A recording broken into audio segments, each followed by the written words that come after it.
What's going on, everybody, and welcome to Discovering Cinema. We got Flip here, shadow boxing, and I've Sorry, got I watched the myself Canelo here and Alvarez ready to fight. go.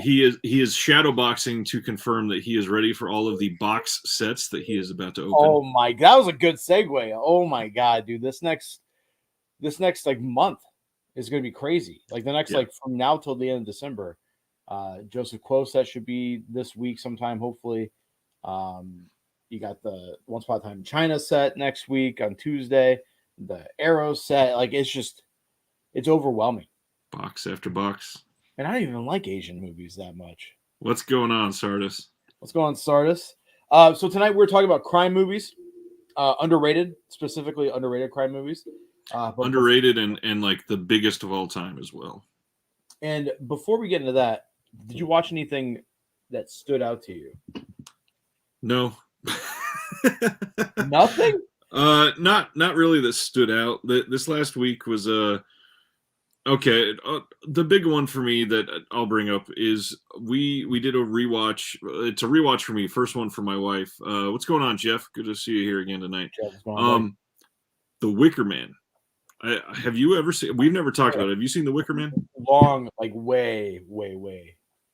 What's going on, Eric? Good to see you too. Yeah. So we watched that again this week, and man, that movie is so powerful. Like there is so much in that movie. The lore in it, the constant, like the first half of that movie, it's a fucking musical about like weird folk sex acts, and it's so good. It's so weird. I should probably rewatch that with Taylor. Yeah. I think she would like it. She likes like anything folky that's like also kind of spooky and like even in the slightest. So the only thing I watched that will stand out that's new is The Harder They Fall on Netflix. It's a Western. This is this guy's first feature-length debut. He did a 50-minute movie in 2013. Good to Liam. I miss you, brother. Hope that you're doing well. He did a 50-minute movie that's basically the same characters that are in this movie. Right. But it's real characters like Rufus Buck and Stagecoach Mary that were real outlaws and fugitives. And it's like a what if story. So it's really cool to have like what's his name? There's a lot of characters. All the actors are fucking great. And it's an all black cast mostly. And they go to rob a bank in a white town, and they go, but it's a white town.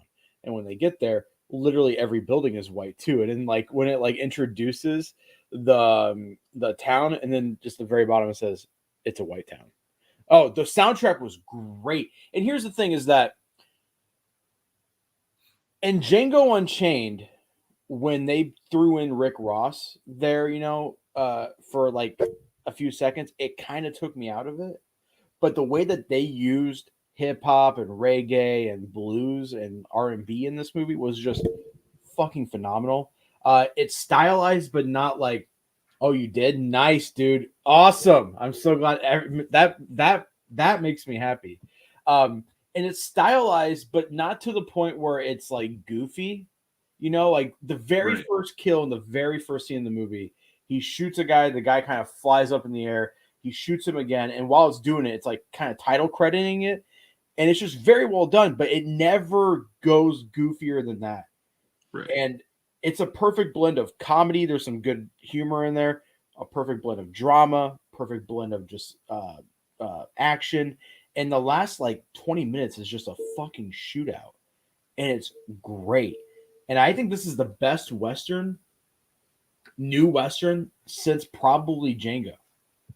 Like I haven't and I watch a lot of Westerns, and there's been a lot of Netflix only Westerns that have been kind of duds. And I think Netflix in general, when a movie that I'm even remotely interested in has the Netflix only branding on it, I'm a little hesitant because I'm like, because they're becoming the straight to DVD kind of movies, in my opinion. I'd agree with that. But if this was in theaters, I would go see it, and I would urge people to go see it because it's a great Idris Elba, What's It's up, incredible. Ice, what's going on, buddy? Besides that, I watched Mystery of Chess Boxing to prepare for the Joseph Quo-set. That movie is just phenomenal. I mean, if anybody hasn't seen it, it's on YouTube for free. It's got zero budget. Like, there's literally no budget to that movie. The wigs are terrible. The actual fights are just choreographed amazingly. What was that? This comment. Nothing says mediocrity like a Netflix original. Yeah, I mean, he's right, and it sucks because they do have some gems, but they're just like piled on top of just garbage, and they're just churning out. Like, the only thing I'm really interested in from them the rest of the year is that Cowboy Bebop live action show, and I'm really hesitant because Cowboy Bebop is my favorite anime of all time. I feel like it's a lot of people's favorite anime, and it holds a special place in my heart. Right. And I'm willing to go into it. What's going on, Flickering Waves? What's going on, buddy? And I'm willing to go into that show knowing it's not going to be the anime and just have it in my mind exist as its own thing. And I'm still worried that it's not going to be good. And John's right. Their documentaries are random, like just random crime documentaries I'll throw on and just be like, fucking rocks. I would say they're documentaries, and then obviously they are the big hub for stand-up comedy. Yeah. Yeah. Dave Chappelle. What's up? Did you watch that? I did not. All I've heard is it's a like transformative experience when you watch it. I don't want to get I don't want to get political. So I'm not going to say my point of view. I think Dave is absolutely a legend. I think he's our generation's Richard Pryor. He's one of my favorite stand-up comics of all time. I will say the last couple specials, there comes a point when your heroes, or not your heroes, but like creative minds that you look up to, start to have diminishing returns. Right. And I feel, I mean, this has happened with Joe Rogan, where they just get into like a boomer mind frame and they just kind of like, like you distance yourself. And I'm afraid that's going to happen to us. Like, we're going to hit an age and we're just going to be like, but it's just Dave used to say stuff that was thought provoking, and it was also funny at the same time, and it made you a little uncomfortable. Now it just like some of the jokes, I would say 70% of the jokes were funny, but it also just felt like an old rich man bitching about stuff that he doesn't fully understand. Well, and not only that, the biggest complaint that I've heard from the people that have watched it that are close to me and kind of understands some of the stuff that he was getting at is mostly that this new special wasn't even that funny. Yeah, I mean, it really misses on a lot of stuff. I do think Sticks and Stones was great, and then that backyard one was powerful.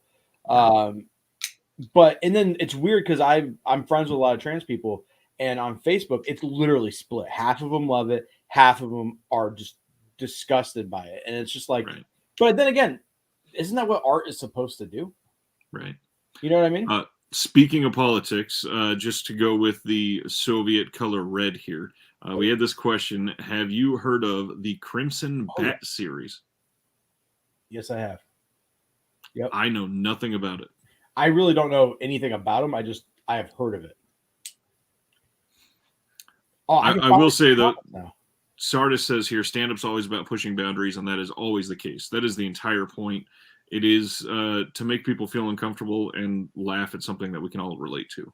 I mean that Clayton Bigsby bit in the Dave Chappelle show is a perfect example of it makes white people feel super uncomfortable. It also is talking about an issue that's important, but also making fun of it. It's like a good, like it's just a perfect example of Dave Chappelle being a genius.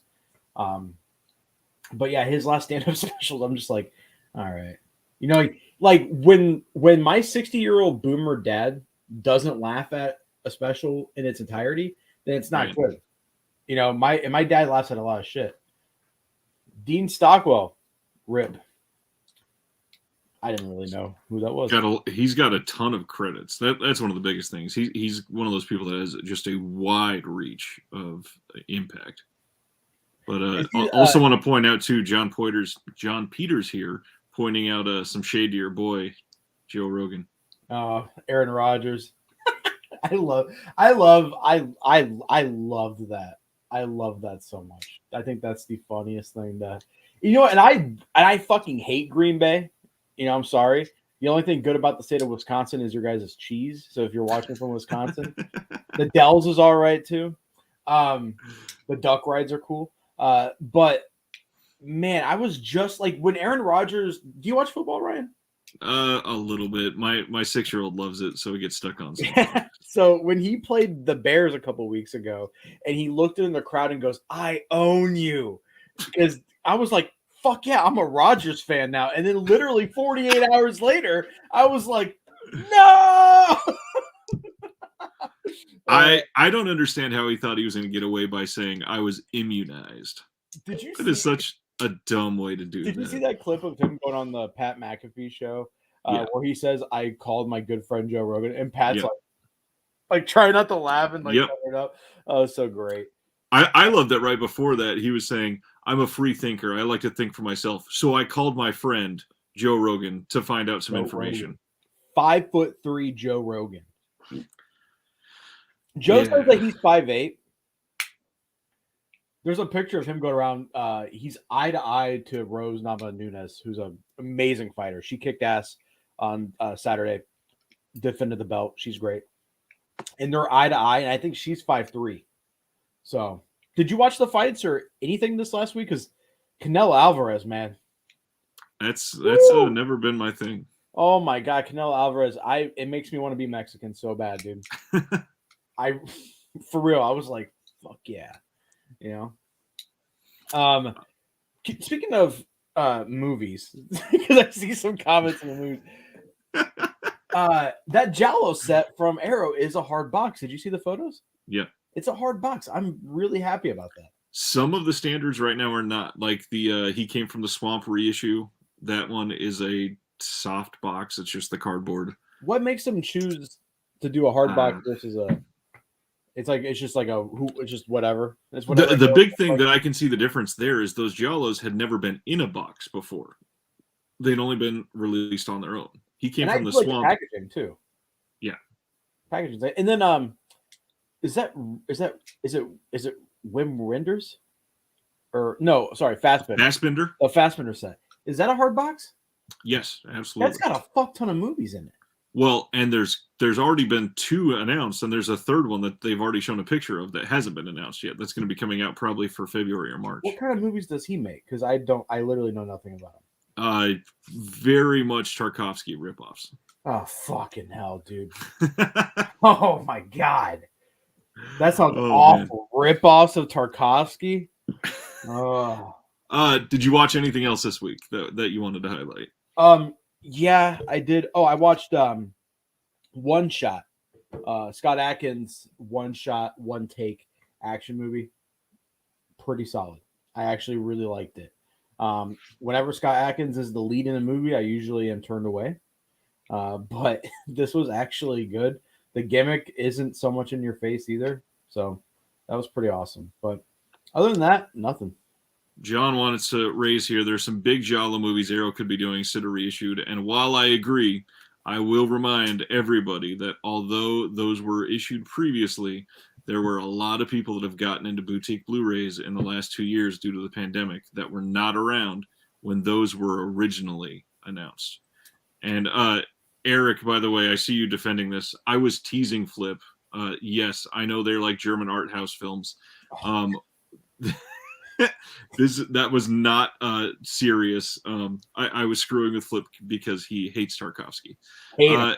The Arrow thing, yes, I do agree that we could have been doing better with that, but it's something that it's not like they're releasing this, and that means they can't release other Giallo boxes. Can you highlight Nimp's comment? Because I want to. So the SKU number on the first Years of Lead set is Years of Lead 1, and then Ice pointed out to me that the Years of Lead is a time period in Italian history, and the Years of Lead set that we got only covers like the first 5 years of that period. So I'm going to guess we're going to get at least one more set because the SKU is Years of Lead 1. Right. Vengeance Trails was just Vengeance Trails. So I'm hoping, fingers crossed, that we do get Years of Lead set. Because so, what are all these movies right here? John says Four Flies. These are all Giallo films that we don't have a good release for. The other big one that he has not listed here that everybody's clamoring for is The House with the Laughing Windows. That's the main one to add. And with those three, it would probably be like the biggest Giallo titles that have yet to be released properly. So as someone who's just, like, I know the Argentos and I know the Fulcis and all that. As someone who's thinking about dipping his toe into Giallo Full Throttle, these box sets are really nice for me. Right. I ended up going with Noir, and I got all the Indicator box sets coming in the mail. So I'm an idiot. You went against what everybody said to do. That's what I usually do. That's what I usually do. Well, speaking of those, since we're talking about pickups, and honestly, I've got two people that have already alluded to two that I was going to show on the show. Sardis just mentioned this release from Oscilloscope that just came out. This is Butter on the Latch and Thou Wast Mild and Lovely. This is two releases by Josephine Decker that came from Oscilloscope. I just got this in, have not even had a chance to open it up. This is one that looks super intriguing. And if you see here, speaking of that word, he says, found them intriguing and ordered another of her films from Oscilloscope. So Oscilloscope is great for those that don't remember. You've talked about it before, haven't you? The main reason is because they have what they call their circle of trust. You give them $100 and they send you their next 10 Blu-ray releases. And that's it. No shipping, nothing like that. So each one is $10 shipped. That's cheap as fuck. Insanely cheap. Blu-ray, right? Blu-ray in a slip box, and they're boutique level with all kinds of special features. Just this one, this is one release. So this was $10, including shipping. This has 2 full-length movies, 2 commentaries, an alternate opening, short film, an outtake, and then an audition tape. Wow. For $10 shipped. Now, what are those movies? Like these are, let's see. In Butter on the Latch, Sarah reunites with her old friend Isolde at a Balkan folk song and dance camp in the woods of Mendocino, California, and with a haunting song she learned years ago. When Sarah pursues a romance with the new camper, Steph, the nights of sensual secrets and singing with Isolde come to an abrupt end. A lot of them that they do are dramas. There's some really good films. There's some famous films. We Need to Talk About Kevin is probably the biggest title that they put out that everybody loved with Tilda Swinton. They've also they were the ones that did Rare Exports originally, the Christmas film. John's talking about Silo. Are they that one is no, not at all. So why don't people talk about them? Is it just like an underdog thing? It is it's basically they do a lot of like modern art house dramas, and that's just not sexy to a lot of people. I completely agree with that statement. It's not sexy at all. But the sad thing is, they're great movies most of the time. I mean, they put out the Serge Tankian documentary. Oh, they did? I love Serge. The other one that I was going to bring up that somebody else just mentioned, let me get to the bottom of the stack here. We mentioned Eurocrime, and I got this in a waffle from our group. This is a box set from Cook Media, and yeah, there is a lot of good stuff in here. 3 different titles. Box set? It is State and Panic. I don't know German here. Let's see. Wait, that's not the documentary? No. The documentary is in here as well. Okay, because I've been passing that up because I just think it's a fucking documentary. There's 3 films and a documentary in here. Okay, so might have to fucking get this now. Full digipack. Oh my god. So the titles are what? State of Panic, Convoy Busters, and then Something of the State. Wow. And then the documentary. But it is English friendly, just not in the print. I like that a lot of German stuff that I'm interested in is English friendly. I'm gonna have to get that. I did not know. I thought that was just a documentary, which I watched and loved it. That's a great documentary, by the way. Yep, 4 things in full. Those 3 movies, damn. A couple real quick things, and then I'll be done. I finally got in Nicolas Cage's Pig. Watch it? Not yet. It's I literally just picked it up today. Loved it. Loved it. Also, another pickup literally from today, Cronenberg's M. Butterfly from Shout Select. Have never seen this, but it's Cronenberg, so I had to have it. And then the last thing is one that I know that you and I talked about that I was excited for, that you were excited for, but also that our dear friend Eric was excited for. And that is Labyrinth of Cinema, the Steelbook from Crescendo House. This is Nobuhiko Obayashi's Labyrinth of Cinema, and it's got the nice slipcase on it. And then when you open this up, it is, let me make this a little bigger here. Some pretty amazing art here on the Steelbook. And then when you open it, it is just loaded with stuff. So we got multiple discs, and then on the inside, we've got this little perforated set of postcards.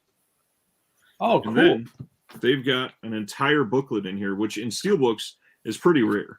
And it's not super long. It's 32 pages, but they're smaller, and it's half English and half, I believe, not half, but about a third in Chinese. And then there is a biography on Obayashi, and then the director's statement and some credits in the back. That's really nice. I think you did show me that, but again, like I said, I think it was I thought it was the documentary, and I'm an idiot. So did that release come out this year, the Eurocrime release? Let me check. I think it did very early this year. Like, I'm thinking February. I don't really stay up on a lot of Cook Media stuff, though I should. Is it pronounced Coke? Because I've been saying cock. Yeah, it is Cook. Cock is funner to say, obviously. Funner's not even a word. Cock is a fun word, dude. 2018, Ice is saying. Damn. Wow, that's a long time ago. That's a long time ago. Oh, you know what? That's the title I was thinking of. Flickering Waves just said here, The Love Witch is the other big one from Oscilloscope that's been big. They were releasing Short Bus next year. I think their sporadic release schedule works against them. It does work a little bit against them, but it does work for you as the consumer, because when you are able to buy that Circle of Trust for $100, I mean, you never know when they're coming. They email you beforehand with tracking each time, but it's still like, it could be 2 months in between, and then they'll send you 2 releases. So you never know. The Eurocrime came out October 2018. Is that it for your pickups? Technically, no, but I'll save the others for Thursday because it's a little more. I think one of them we'll have in common, so we can talk about it. Actually, probably not, but go right ahead. I finally picked up the Universal Soldier from 88 Films, so I'm only missing one, and that's Street Fighter. I'm just gonna wait for 88. I have it emailed, notified, but yeah, this movie, genuinely, have you seen this recently? Not recently, no. It's so much fun. It's so stupid. It's so much fun. But yeah, I have a near complete Van Damme 88 Films collection, which I'm super pumped about. And then from Cinema Classics, I picked up Shadow's Land, which I think I said I got these last week, but I want to show them. And then Breakheart Pass. I like when Kino does a slipcover. I just wish they were more consistent, because you never know. They are doing so many more of them now. Which good. Like I think the first one I got this year was Coogan's Bluff, and then these two just classic Bronson movies. They're both rated PG, but I don't remember these being PG. Well, remember PG-13 didn't exist in the 80s or till the end of the 80s. Oh, okay. So a lot of things that should not have been PG are PG. And then I went to Barnes & Noble and picked up 4 movies for the first round of the 50% off. Picked up the Furies. Nice. Not the Furries, because I would not be watching that movie. This is the Furies. Or would Criterion put it out? Well, I mean, maybe if fucking, I don't know, Tarkovsky made a furry movie, I'm sure they would have put it out. In 8K. Probably. This has the novel that it's based off of. Built, like, just comes with the package. I love this. This is a reissue, and it's probably my favorite reissue of the year. So, which I want to talk to you about off air if you want to do best reissues of the year an episode, because we got the Sinbad box set reissued. We got Furries. I picked up 40 Guns as well. Just trying to, finish all the Westerns that I'm missing Missing, I think, 2 more after this, which is McCabe and Mrs Miller. Great movie. I'm actually, the more I watch Altman films, I love Altman. I think he's great. And then a lot of people recommended High Sierra. I don't know nothing about it, but it looks like something I hope I like. It's black and white. Disgusting. And then I picked up a couple of Vinegar Syndrome titles, or Vinegar Syndrome and partner labels. I got Commando Ninja finally in the mail. Ryan hyped me up on this, and I couldn't pass it up. And I was like, all right. And to continue the ninja theme, I got Treasure of the Ninja. Have you watched these? No. They're movies. I don't want to like. There's obviously a passion there and like a love there, and it makes the viewing experience a lot of fun. But some of them are a little rough to get through. It's like, all right. It's like backyard. Agfa is one of those companies. Where I will literally probably always buy whatever they put out, but a lot of their stuff just does not sit with me. I believe in their mission and I want to support everything they're doing, but boy. So Cody, the guy that used to do streams with me, he manages a movie theater, and he says Agfa has the licenses for most of like the best. Like they have a bunch of Shaw stuff as well. Yep. They're super easy to work with, very nice. So I mean, I love that they're doing that, but then they also like are putting out movies that are just terrible and giving them a lot of love. What's that one movie? It's set in Africa. It's like an African Hollywood. Well, yeah, whatever that movie is, I love that. I thought that was the funniest thing I've ever seen in my life. Yeah, I'd get it down, but I can't see it right now. And then because everyone said this was a flick, Walking the Edge, which I'm so excited to finally watch because everyone was like, "Yo, Flip, you gotta." And I'm gonna say the last two Vinegar Syndromes. Talk about some Shaw stuff. Only got 3 Shaw Brothers titles this week. What's going on, Flex? We got Shaolin Prince. This one is nothing special, but it was sealed when I bought it, so I was like, all right, it was pretty cheap. The Master Strikes Back is actually awesome. I watched this a couple nights ago, had a blast with it, lots of action, and then one of the rarest Captain Alex. That's what it is, Captain Alex. Right? That's right, Ice. And then, that I love that movie. And then one of the rarest Shaw Brothers DVDs is Valley of the Fangs. So this one actually has a cool name. It's not like there's one I have coming in the mail that's called Bad Man, The Bad Man, or The Master Strikes Back. That's a bad name, but Valley of the Fangs is cool. This director usually does horror movies, and I've been watching a lot of Shaw Brothers titles where the director mostly did horror movies, and it's really cool to see them do an action movie, but still have that horror influence on it. Like it's ultra violent, very bloody. And then I picked up 6 String Samurai. Just what the fuck's up with Vinegar Syndrome? Because the next title is just overkill. Like these movies are, yes. So that's what I'm talking about. New York Ninja. This is the most ridiculous release of 2021. Like, I don't think anything else is going to be as dumb as this release. And I mean that with love. Because this is a movie that I feel like any other company would just put a slip out and put it out. But it's got a fucking book. It's got 2-disc set. It's got a lot of special features. It's a hardbound case that folds out, and it has artwork on the inside, not just on the the outside. And then when you pull everything out, it says "I Heart New York Ninja." So there's a lot of love and care that went into this. This release smells like it just is going to lose a lot of money for Vinegar Syndrome. You got to realize this is the first release of that movie ever. I know, and I think that's awesome. That's what I'm saying. It's ridiculous. Like the story behind this movie is the coolest thing. Like. It's the coolest thing, but it's the dumbest thing of the year. Because go ahead. Because like when I look at it, it's a hardbound case. That's a lot of money. You got beautiful, elaborate artwork on the front, and then the actual case has different artwork. You have a book. You have a documentary. You have they had to redo all the audio. The score, holy fuck, is the soundtrack on this movie incredible. I want a vinyl. Like, has Vinegar Syndrome ever done soundtracks? I hope to God they do a soundtrack, because Voyager soundtrack to this was amazing. Easily one of my favorite things that has ever happened ever. Like the birth of my child and then New York Ninja. You alluded to the fact that it will lose them a lot of money, and that's where I will humbly disagree. I think they have likely already made their money back on it. You think and will so? Continue to profit. I hope so. Think of the fact that that movie literally just headlined Beyond Fest in Los Angeles. Did it now the best thing about this is that the reception is great. Right.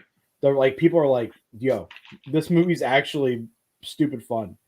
At the same time though, because they had to re-edit the movie, so we don't know what the final movie truly would have looked like. Right. And I guess the actor and the director who was behind this, who was in Invincible Armor, great movie, he was like, what? I don't want anything to do with that. Fuck out of here. Whatever, you guys can do whatever you want. Which makes me sad, because I would have loved to have seen his complete vision. But what a wild way to start off another brand of your company. Yeah, the making of is awesome. Like, just, and this, so maybe you are right, because people that I know, and I said this last week, people that I know that don't collect Blu-rays like us have been talking to me about this movie. And this guy that works at the restaurant, who's a really good friend of mine, named Nick, but about 2 weeks before this came out, he mentioned it at work. He goes, hey, are you getting New York Ninja? And I go, how the fuck do you know about that? Because I was like, what? And he goes, oh, I see it on Facebook. And he goes, I think it looks ridiculous. I'm gonna buy it. And then I texted him on Monday. The Monday it was available for pre-order, or the day it was out. And I said, hey, did you get New York Ninja? And he said, oh yeah.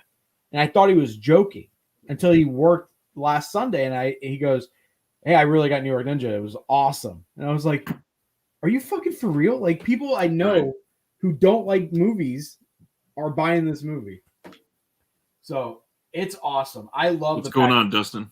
I love the packaging. This is going to make top 5 of the year for me, maybe, just based solely on how ridiculous this is. Absolutely. And think about the interests of people that really aligns. There's like 5 different scopes of cinema that truly is it's just perfect. It feeds the appetite for a lot of different people. I really hope. I mean, this is part of their VSU line, right? VSP. VSU is what Six String Samurai is on, right? And those are all 4K. Okay, VSP. Yep. And I hope all the ones going forward have a very similar. Like, I like that it's the exact packaging as Six String Samurai. Right. I love that. It makes same as Beastmaster, by the way. It makes me want to get Beastmaster, so I have the trifecta of 3 bad movies that are good. Flex, by the way, I believe New York Ninja is region free, because they will be the only company releasing it in the entire world. Let me check the case, because I'm sure it says it on the case. Which, by the way, the case has a slip inside the box. There's a slip on the case. Oh man, dude, and it's got its own artwork. This is region free, A, B, and C. Yep. So. And I fully agree with Flickering Waves here. I think as soon as the Black Friday sale opens, there will be New York Ninja merch. I would not be surprised if there was an I Heart New York Ninja shirt and probably a vinyl soundtrack. I says move over Shawscope, or who said that? Yeah, I said that. Well, Shawscope won't even be on the radar, because that probably won't be here till 2022. I have a little inside information. They're sending out, from a couple people I know that do reviews for magazines, not Fanatical Dragon, different people. I have seen a picture of a finalized physical copy. So they have their test copies in. So I'm going to guess. Flip, I know you're excited for the Kamen Rider 01 release. Can I talk to you, Ryan, because you know nothing about this, right? I posted the announcement, and that's it. So Tokusatsu is, how I explain it to people who don't know what it is Power Rangers, all the action scenes, those are all taken from Tokusatsu shows. Tokusatsu is just live action. There's a lot of suits, practical effects. It's one of my favorite genres to collect, but here in the States, we don't have that many releases. We had, I think, 8 Super Sentai, which is what Power Rangers rips off of. My favorite show of all time, Juspian, which is right here.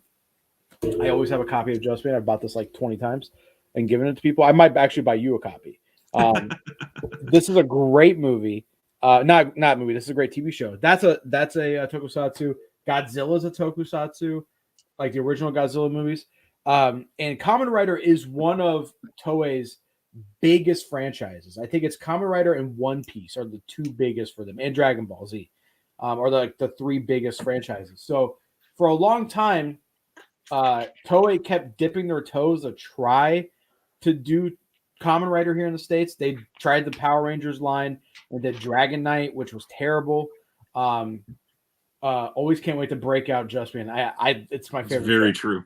I think you've done that 4 times on our episode so far. No, you guys don't understand how magical the show is. But Big Bad Beetleborgs ripped off of a series called the Metal Heroes. It's like one of the series from that line. So here in the States, we haven't really gotten that much Kamen Rider. And then Ultraman came into the picture, and they're putting out affordable, very well done sets. Mill Creek has been killing it. So I think Toei took a step back and said, we need to probably do something with this IP that's just rotting in the States. Right. And the problem is that Japanese media, like, people don't understand, like, if you're an anime collector and you bitch, $70 for a series, in Japan, the Kamen Rider box sets are $250 to $300 for 25 episodes, and they break them up into 3 box sets that are each priced that much. So to get, like, for instance, Kamen Rider Build, to have all of it plus the movies, you're looking at $1,000. Jesus. Just for one series. And we're looking at a series that has over 20 entries into it. So Kamen Rider 01 is it's not the newest one. Kamen Rider Saber is going on. It's fucking terrible. But 01, so he's going to push Juspian in high school kids. Yeah. 01 is the second newest one, and it's good. It's not great. It's a solid entry. It sold out first pressing in less than 24 hours. Shout had to come out and said, we are sold out. We're going to do a second pressing. And then a couple days later, they did the pre-orders again. But that's how hungry Tokusatsu fans are in the States. Like, we're like, yeah, we'll take this mid-tier show. Fucking give it to us. Like, right. And they said this is a test, which I hate when companies do that. Like, this is a test to see the waters. It's like, fuck off. You guys have enough money to put out a couple of shows and test the waters. But that's not the big news. The big news is that I know what's forthcoming with Kamen Rider, and I can't say, and it's going to literally blow people's minds. Like, you don't, like, Ryan, imagine, like, your favorite horror movie that never got a release in the States. Let's just say, like, you had one, okay? And then it came over. That's how big this announcement is going to be. But yeah. Dustin finished the Lone Wolf and Cubs. Look at that. Another one. You talked him into it.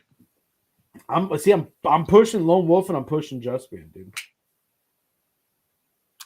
Well, on the subject of pushing, you want to start into our theme for the night, or you got any more pickups you want to show off? I think that's it. So, would you like to talk about the heavy hitters first, or the underappreciated? Well, I only picked one heavy hitter, for one mid-tier hitter. Well, and that you were supposed to look up underappreciated and underseen, and I was going to look at, like, the biggest of the genre. So, just to talk about heavy hitters of crime movies together, we can show them off and then discuss. Yeah. What would you say is the biggest heavy hitter crime movie? This, to me, I believe it's a pretty obvious answer, if I may say that. But can we say that? Can we say it together? Godfather. Yeah, I mean, these movies are legitimately good. And I have that exact edition too, the Omerta edition. Yeah. Godfather 2, I think, is one of the best movies of all time. Oh, absolutely. want everybody to look at this. We were talking about this, I think it was last week, actually. We were talking about how things have been watered down so much, but we're still so spoiled.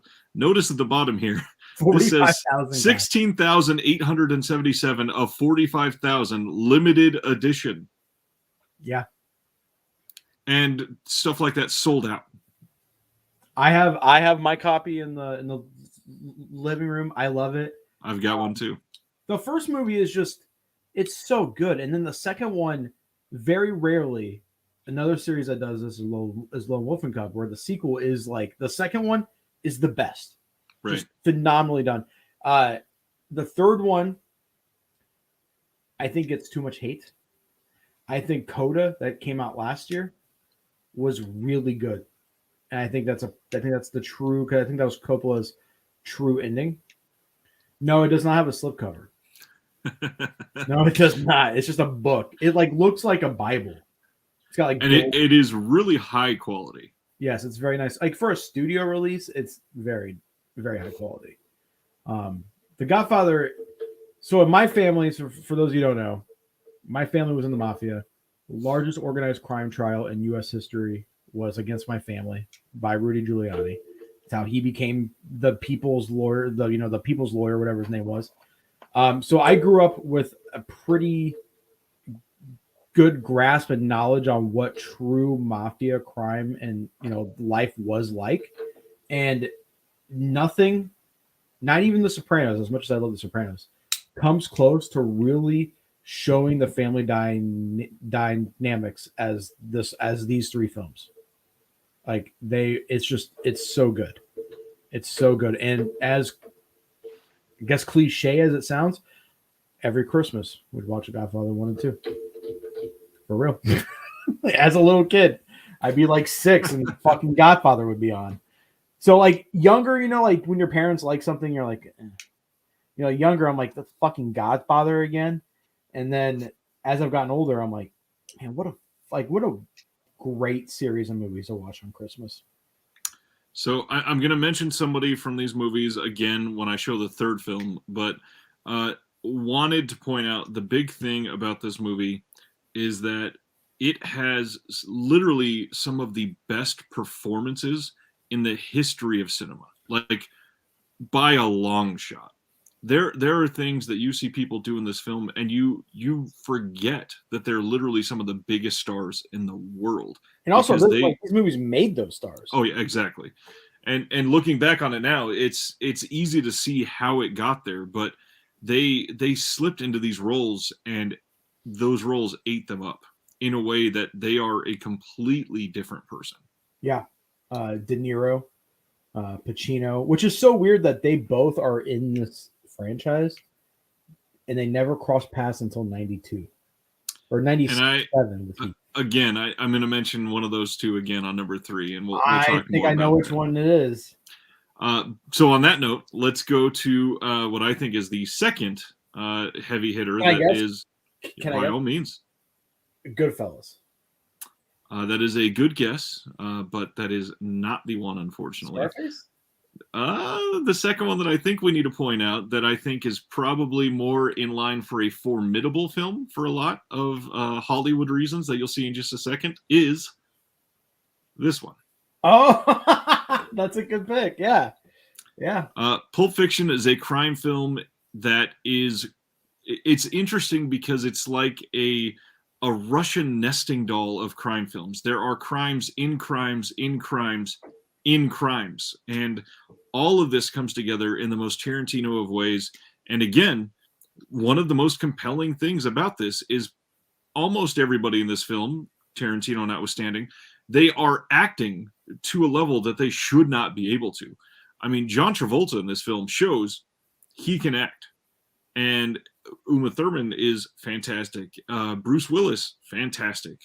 There is so much in this movie that is just astounding, breathtaking. This is one of those movies that you remember where you were the first time you saw it. And I showed Taylor this movie not too long ago for the first time, her first viewing, and she was like this the whole time. Like, this is just awesome. And I will say something controversial. I think this is the only movie where John Travolta is good. I do not like John Travolta. I don't like his acting. I don't like his face. And he is so good in this movie. I would have to look up his IMDb, but the fact that I'm struggling to think of another one immediately, Grease, maybe that makes sense. Maybe he sings in Grease, and that's pretty nice, I guess. But yeah. I mean, what, like From Paris with Love? Maybe, I don't know. Like what? I can't think of another. Taking a Pelham 1, 2, 3. Look who's talking. But I think this movie is. Just like this is the movie that made my parents, obviously Tarantino. I think this is an older movie, 94. Yeah. Right. Hot off the heels of Reservoir Dogs. Ooh, that's a good call. Yeah, but it's not Travolta we love in Face Off. It's Nicolas Cage that we love in Face Off.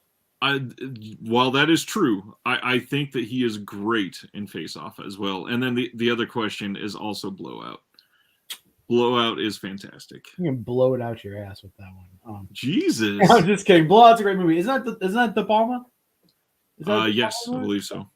But dude, Pulp Fiction, like so many quotable things, like say what again, motherfucker? Like just so many, like Royale with cheese. Right.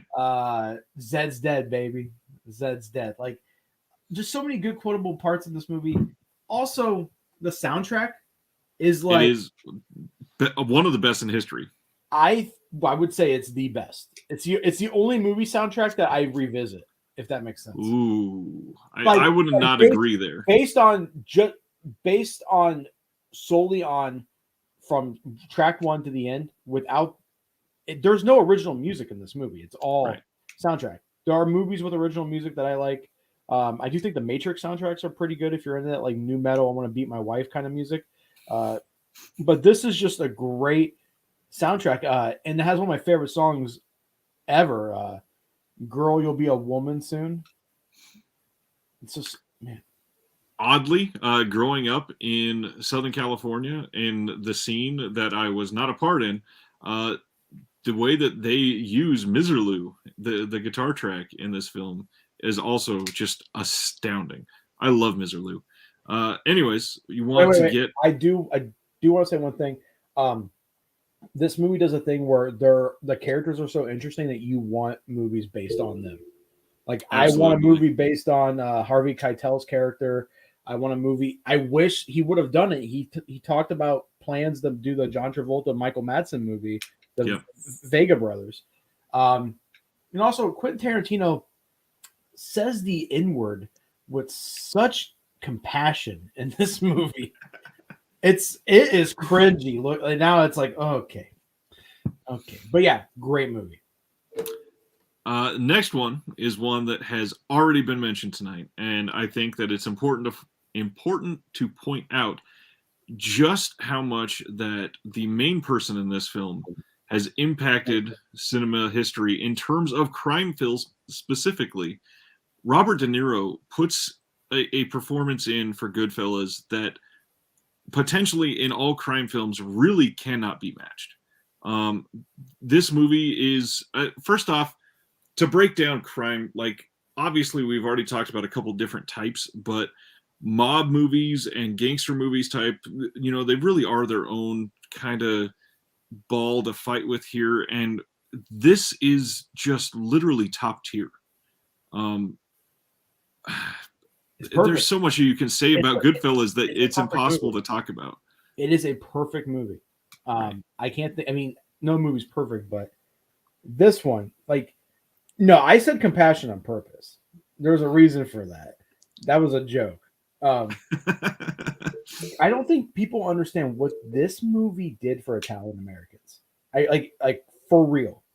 This movie, so many people, not in my immediate family, but so many Italian Americans that I know base their fucking personalities off characters in this fucking movie. It blows my mind.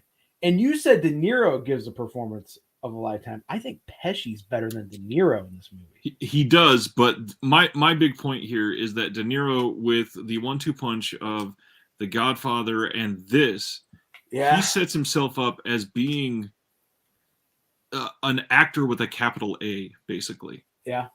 I mean, dude, Pesci is just so intimidating in this movie for a guy who's 4'11". Like he's somebody that you can really look up to. Someone that I can look down on.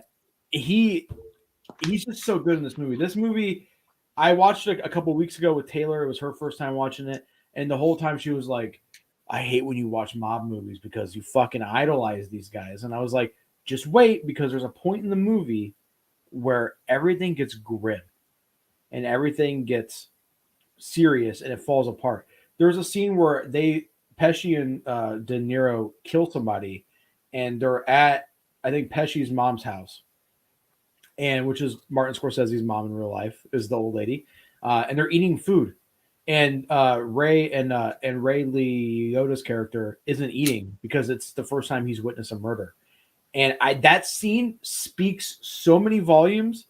It's such good character writing that these two are fucking chowing down, shooting the shit, having laughs, because they do that all the time. And then Ray's just like, he's got shell shock.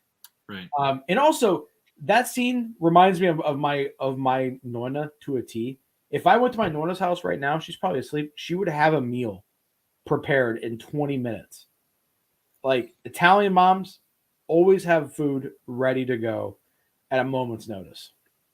By the way, Ice, I was not saying that De Niro went back to back from Godfather to this. I do know that De Niro had Raging Bull and Once Upon a Time in America. My point with that is that if you ask certain people who you associate with crime films, or you can even get more specific with something like gangster or mob films, odds are they will likely say De Niro. Just De Niro, hands down. Pacino. It's those two. Right. It's those two. Like, no one's going to go, oh, Joe Pesci. Or Ray Liotta. It's literally De Niro and Pacino. Exactly. And it's sad that in the next 10 years, those two are going to be dead. And one thing I want to say about this is, obviously, this was a movie that impacted a lot of Italians, as you said, but oddly, today, this is a film that we can sit here and say, this is literally one of the greatest crime films of all time. But I honestly feel like the current generation is almost forgetting that this movie exists and is not really seeing this. Yeah. Do you listen to the Rewatchables podcast? No. They did an amazing episode on this movie. This movie was considered a box office bomb when it came out. It wasn't heralded like it should have been. And then now, and I feel like Scorsese movies are all almost bombs, aren't they? Like, they don't do that well at the box office usually. Some of them do better than others, obviously, but a lot of them, it takes a while before they actually like grab. Casino, yeah, Goodfellas, just, man, it's such a good movie. Goodfellas is real good. So the next one, I wanted to throw up a modern one, and again, going off of the different types of movies, I thought that Goodfellas and Godfather, they were very similar, obviously, but I wanted to throw some different genres in there. And something that comes in mind when I think of crime films is real revenge films. Something like this person killed my sister and I'm going after his family, or something like that. And there's some filmmakers that are great with those. But as for something, especially for me, and I think what will be impacting cinema for the next probably couple decades at the very least, the one that I think of from the last 20 years is this masterpiece. Oh, yes. That's a curveball, because you could also consider this a Western too. Absolutely. This is a masterpiece. It genuinely is. And the biggest thing is that this has a villain with unending charisma, even though he's literally just completely unshakable and hardly emotes at all. This movie does the thing where I can't picture any other actor in any other roles. Like, Josh Brolin's perfect, Tommy Lee Jones, and then Javier Bardem. I can't think of another person who is as intimidating as that. He's literally the Grim Reaper in this movie. A lot of people point at the gas station scene as being incredibly harrowing, and I agree. But my big thing that I go back to from this film is it's fairly close to the opening, when he is literally holding somebody down on the floor and watching the rubber burn off of the shoes onto the vinyl floor in the police office, or I think it's a police office, right? police department, whatever. The shot of them coming up off of the ground and seeing the circle of the rubber laid out from what they're struggling is shocking. It is ridiculous how good that scene is. The other big one to highlight for me is the hotel scene. And the hardest part to stomach about this movie is that everybody is rooting for Josh Brolin, like, get away from this guy, survive, do everything. And the hardest part is Josh Brolin is not stupid in any scene. He makes good decisions. He's tactical with how he hides. The hotel scene specifically, like looking for the shadows exactly the way he should be. The only issue is this guy's walking around with a weapon that you can't really combat against in a way that you would normally prepare for. And again, you're absolutely right. You can't replace anybody that's a main character in this film. Also, a little fact about this movie that I didn't recognize when I first watched it, but when I heard this fact, it blew my mind. There's no music in this movie. Correct. Zero music. And that blew me away when I heard it, because I was like, no way. So they got, because a lot of movies fail at giving you suspense with what's on camera, so they mask it with adding some suspenseful music, and it helps. This movie is as suspenseful as any thriller, as any horror movie, and it's zero music. It's so damn good. I agree. Whoa. It's just me. What's going on, guys? It's just me. Ryan is gone. Apparently, Ryan disappeared into the ether. So, but I don't know what happened to poor Ryan. Whoop, there he is. I went to close the one tab and it closed 19 tabs, but I recovered them. And we're going to jump back in here. I'm going to just pretend that never happened. So the last one that is a heavy hitter, this is where I kind of struggled, because there's two more genres of crime films that I wanted to capture, but I had to leave one out, obviously, because I did Goodfellas and Godfather, which I could have left one of them out, but you really can't. So the two that I was struggling with, when I think of crime, there are two left. There one, a heist film, and the second one is a serial killer film. So I personally, just because of the way that I lean, I chose what I think is probably the best serial killer film Zodiac. of all time. What's that? Is it Zodiac? No. I disagree, but I respect it. Give me a second here. I will say the only reason that this, I think, is there, I think Manhunter is actually a better film. Yes, that's what I was going to say. Silence of the Lambs. However, I think the way that they are able to capture Anthony Hopkins and Jodie Foster's the interactions here and the actual true cat and mouse side of things in this film is what really drives us over the top. Manhunter is a more stylish film. It is a more entertaining film, but I think this is easily the better film. Now, if I was picking heist movies, I would probably go with Soderbergh's Ocean 11. But Ocean's 11 is so much fun. Soderbergh is the master of the heist movie. Absolutely. I think he's great. Did you watch his movie this year? No, not yet. I really liked it, except he used some fucking weird ass fisheye lens on this movie. So like, there's some scenes where it's just like for no reason. It's not a good stylistic choice, but I'm gonna guess you picked Heat for the heist movie. No, I did not pick a heist movie. Oh, you didn't? Specifically. If I was going to, I would have picked Ocean's 11. Okay. I do think that would have been one that would have exemplified the genre the most, which, oddly enough, again, features, at least in the series, Al Pacino. But what I did want to share here at the end is a handful of things that I think are heavy enough hitters to be considered the top of the genre, but I don't think has as much of an influential impact as these will over time. And those are Zodiac. That was literally number one. That's what I was thinking that you were going to pick, because you love that movie. That is literally one of my top 3 movies of all time. The only thing is, I think when you think of crime films, that's a hard one to say this is just a crime film, because again, it's literally just a manhunt movie, and the hardest part is that they don't actually capture the person, and for a lot of people that's enough to disavow it, and it is very talky since it's a Fincher. The other thing, again brought up by Ice here on my list, is Seven. Seven is amazing. It is very similar to a serial killer film, even though it's not quite a serial killer film, but also you don't get enough time with the actual killer, which makes it difficult. You don't see him until the last 15 minutes, and it's still a great film. I think it's a great movie. I do think What's in the Box is terrible acting from Brad Pitt, though.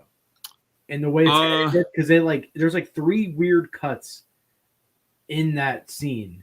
And that's the difference. I think it's rough editing. I don't think it's terrible acting. I wish they would go back and fix that. I agree with that. The rest of my list, I will throw out there very quickly, just because I don't want to go too far and take away from your time. Fargo. Fargo is a fucking masterpiece. It is slapstick crime to a T. The acting in that is ridiculous and brought the Coen brothers to people that they never would have been in the living rooms with. Training Day. Look at that. Yes. As Ice posted the words, Training Day is a goddamn masterpiece, and this is one ain't got nothing on me. Another one that enough people today are not seeing. One of the rare movies that my dad took me to the theater to see. Training Day, love that movie. I think that's both of them. That's Ethan Hawke and Denzel's best acting. That movie is so fucking good. I will disagree about Ethan Hawke, but I think it's easily one of his top 5. You're gonna say First Reformed. Best acting, no. I would probably say best acting is the Before trilogy. Okay, fair enough. That's actually, yeah. The other 2, I have to go with my boy to highlight these. Jake Gyllenhaal is he is the shining star, and I gotta say Nightcrawler and Prisoners. Both those movies are fucking great. Nightcrawler I watched with my mom randomly, and very weird, but we both loved it. Right. I think she watched it because she has a crush on Jake Gyllenhaal until she watched that movie and was like, "What the fuck?" It's such a good movie. And then Prisoners, I've talked about. That movie hits me in a very different way, just because of what my family's gone through. But Jake Gyllenhaal is the star of that movie. The little twitches that he does with his eye, it's so good. He's underrated as an actor. Like he picks interest. He does the Hollywood stuff, like Southpaw. But then he picks Spider-Man, and then he picks these really good movies. He's in the new Michael Bay movie coming up.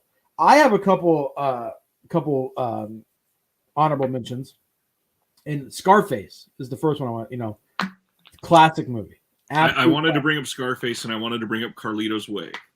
Well, that's one of my picks tonight, sir. So we'll talk about that in a little bit. I'll just but Scarface, and then Eastern Promises by Cronenberg. It's on my list too. I think that's Cronenberg's best. I think Viggo Mortensen is just incredible. He has an incredible cock, incredible acting in that movie. It's just, but there's one bad thing about that movie that I don't like, is that Cronenberg tried to do the body horror stuff in the barber scene. And the throat cut's a little plasticky. You can tell. You're like, but I think I would say in Western audiences, crime movies and gangster movies, we think of Italian mafia. Yeah. But there are so many different, I would love to see more movies on the Russian mafia. Speaking of, talking about Eastern Promises, I love their whole mix of Catholicism mixed with the crime. I think that's really interesting. I like the meaning of the hand tattoos. Also, Yakuza films, which we'll talk about a couple of them, are just, there's so many good ones. And I would say if you are wanting a good Yakuza recommendation, The Family on Netflix is real. It's long and it's like talky, but I would say it's almost like it's up there with The Godfather in terms of storytelling. It's really good. So, and the only other one that I wanted to bring up, and I didn't because we've talked about it so much on this show, really obvious choice for a modern pick. And speaking of other Yakuza and mob type movies, The Cartel, and that is Sicario, of course. Yes, Sicario. That end scene, spoiler alert. When a movie goes for it and they fucking do it, I have to applaud them, because there's a lot of movies where they'll like they won't show it, but he straight up murders 2 children, and it shows him get point blank headshotted. Right. And then it cuts to the father's fear in his face. And I thought that was just excellent. Benicio Del Toro, that's my favorite character of his. I want there to be like 30 Sicario movies. They're so good. And that whole movie, like, first off, really amazing bookends in that movie. The entire opening is, you know that you're going to be in for it when she is in that house and the explosion and everything. It is, man. And then, it is. And then like the whole highway scene. Yep. It's just intense. Again, Denis Villeneuve. Yep. Except he didn't win me over with Dune. It was a bad movie. Did you watch it yet? No. Watch it again. It's a bad movie. I know I'm in the minority with that one. I don't have the time you do. I don't really have the time either. I just throw it on and then just keep it going.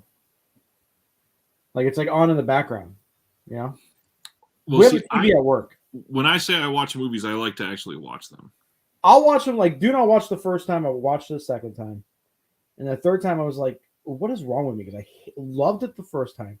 Absolutely despised it the second time. And then this third time, I hated it.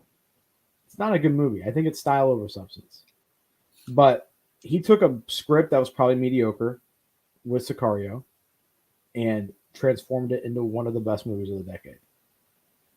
Just incredible. And I think the sequel is just as good, even though Ice gives me shit for thinking that. Do you want to do our picks here? Yeah, it's your turn. You go ahead and talk about all the underrated and Eastern type films. So I was looking at my collection, and Eric was supposed to be on this week, and he was going to do Japanese films, and I was like, I'm going to pick a couple of Japanese films, and then I was like, I need to pick a Korean film, because I think what Korea is doing right now, they're making the best crime cinema.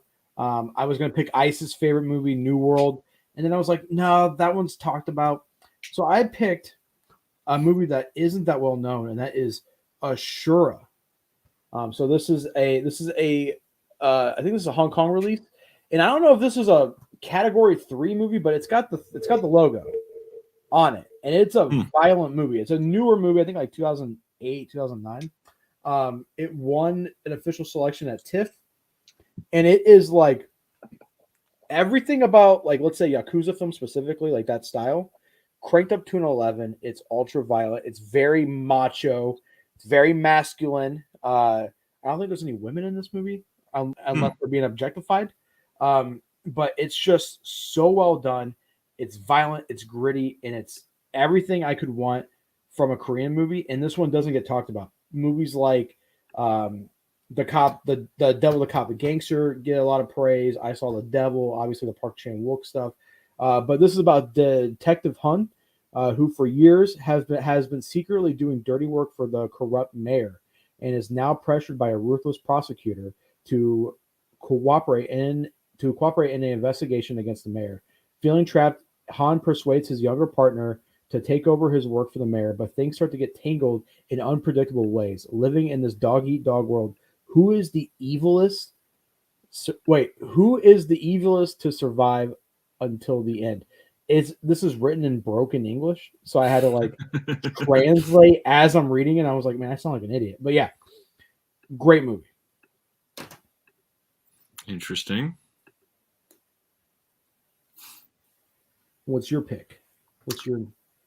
This is all you, brother. You were supposed to pick the underrated, and I was supposed to pick the heavy hitters. Oh, I thought that you had an introduction. I thought you had like a whole PowerPoint. Oh, okay. So this is all me. All right. You. Since we briefly mentioned this, I'm going to go out and way and say that this is not only Brian De Palma's best film. I think that's a little controversial. Scarface is probably his best known work. I think this is the best Pacino performance. And I think this is when Pacino, I think, is at his, and I'm saying this as a guy who wants to eventually look like Al Pacino. I think he's at his sexiest here. The beard and the hair look great. It's just so fucking good. This is such a good movie. I want a nicer release of this other than this bad Blu-ray D-Box motion enabled. Well, keep in mind, Carlito's Way just came out on 4K, and it does have a steelbook. It did? Where?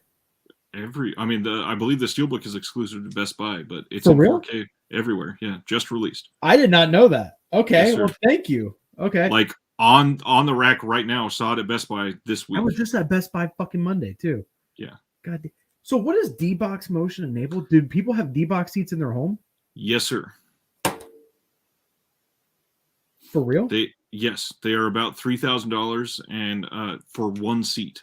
And they can be bought. The last I saw, you could buy one for $3,000 or two for like $4,500 or $5,000, and then it connects to your system and it does all the same thing that it would at the theater. Do you need a special receiver?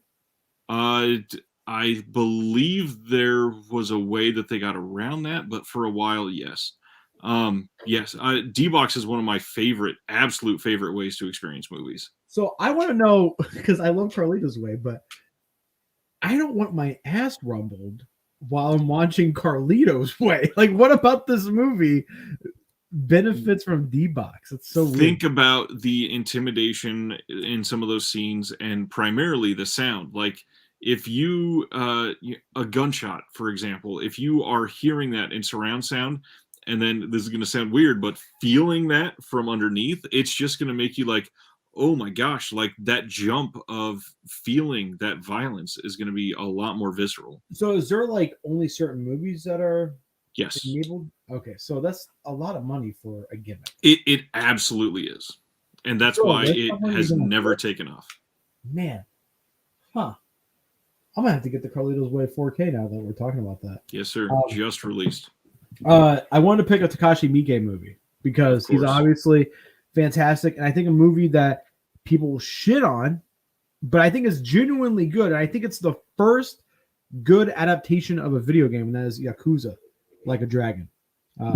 This is from Tokyo Shock. This is the only way you can get this movie is from a DVD. I think the characters are good. I think the adaptation of the characters is great. I think the actors do a fantastic job. Very bloody, very action-packed. This is one of the only few movies that Sega actually funded and paid for. So this is a really cool movie. A lot of people overlooked this. When I was looking at my Miike collection, I was like, do I pick The Agitator? Do I pick God, now I'm blanking. Any of his Graveyards of Honor, like there's so many good, like Miike is a Yakuza director. Right. He's done over 100 movies. So I want to pick that one because one, I've recently watched it, and two, it's just so much fun. It's just a blast. And then continue on with the Japanese action movies. This cover is going to look like it's a bootleg, but it's not. It's a real release, and it's one of the most ridiculous movies I've ever seen in my entire life. And that's Score. That's a Japanese man right there with a mullet. Okay. It's called Score. It's called Score. Okay.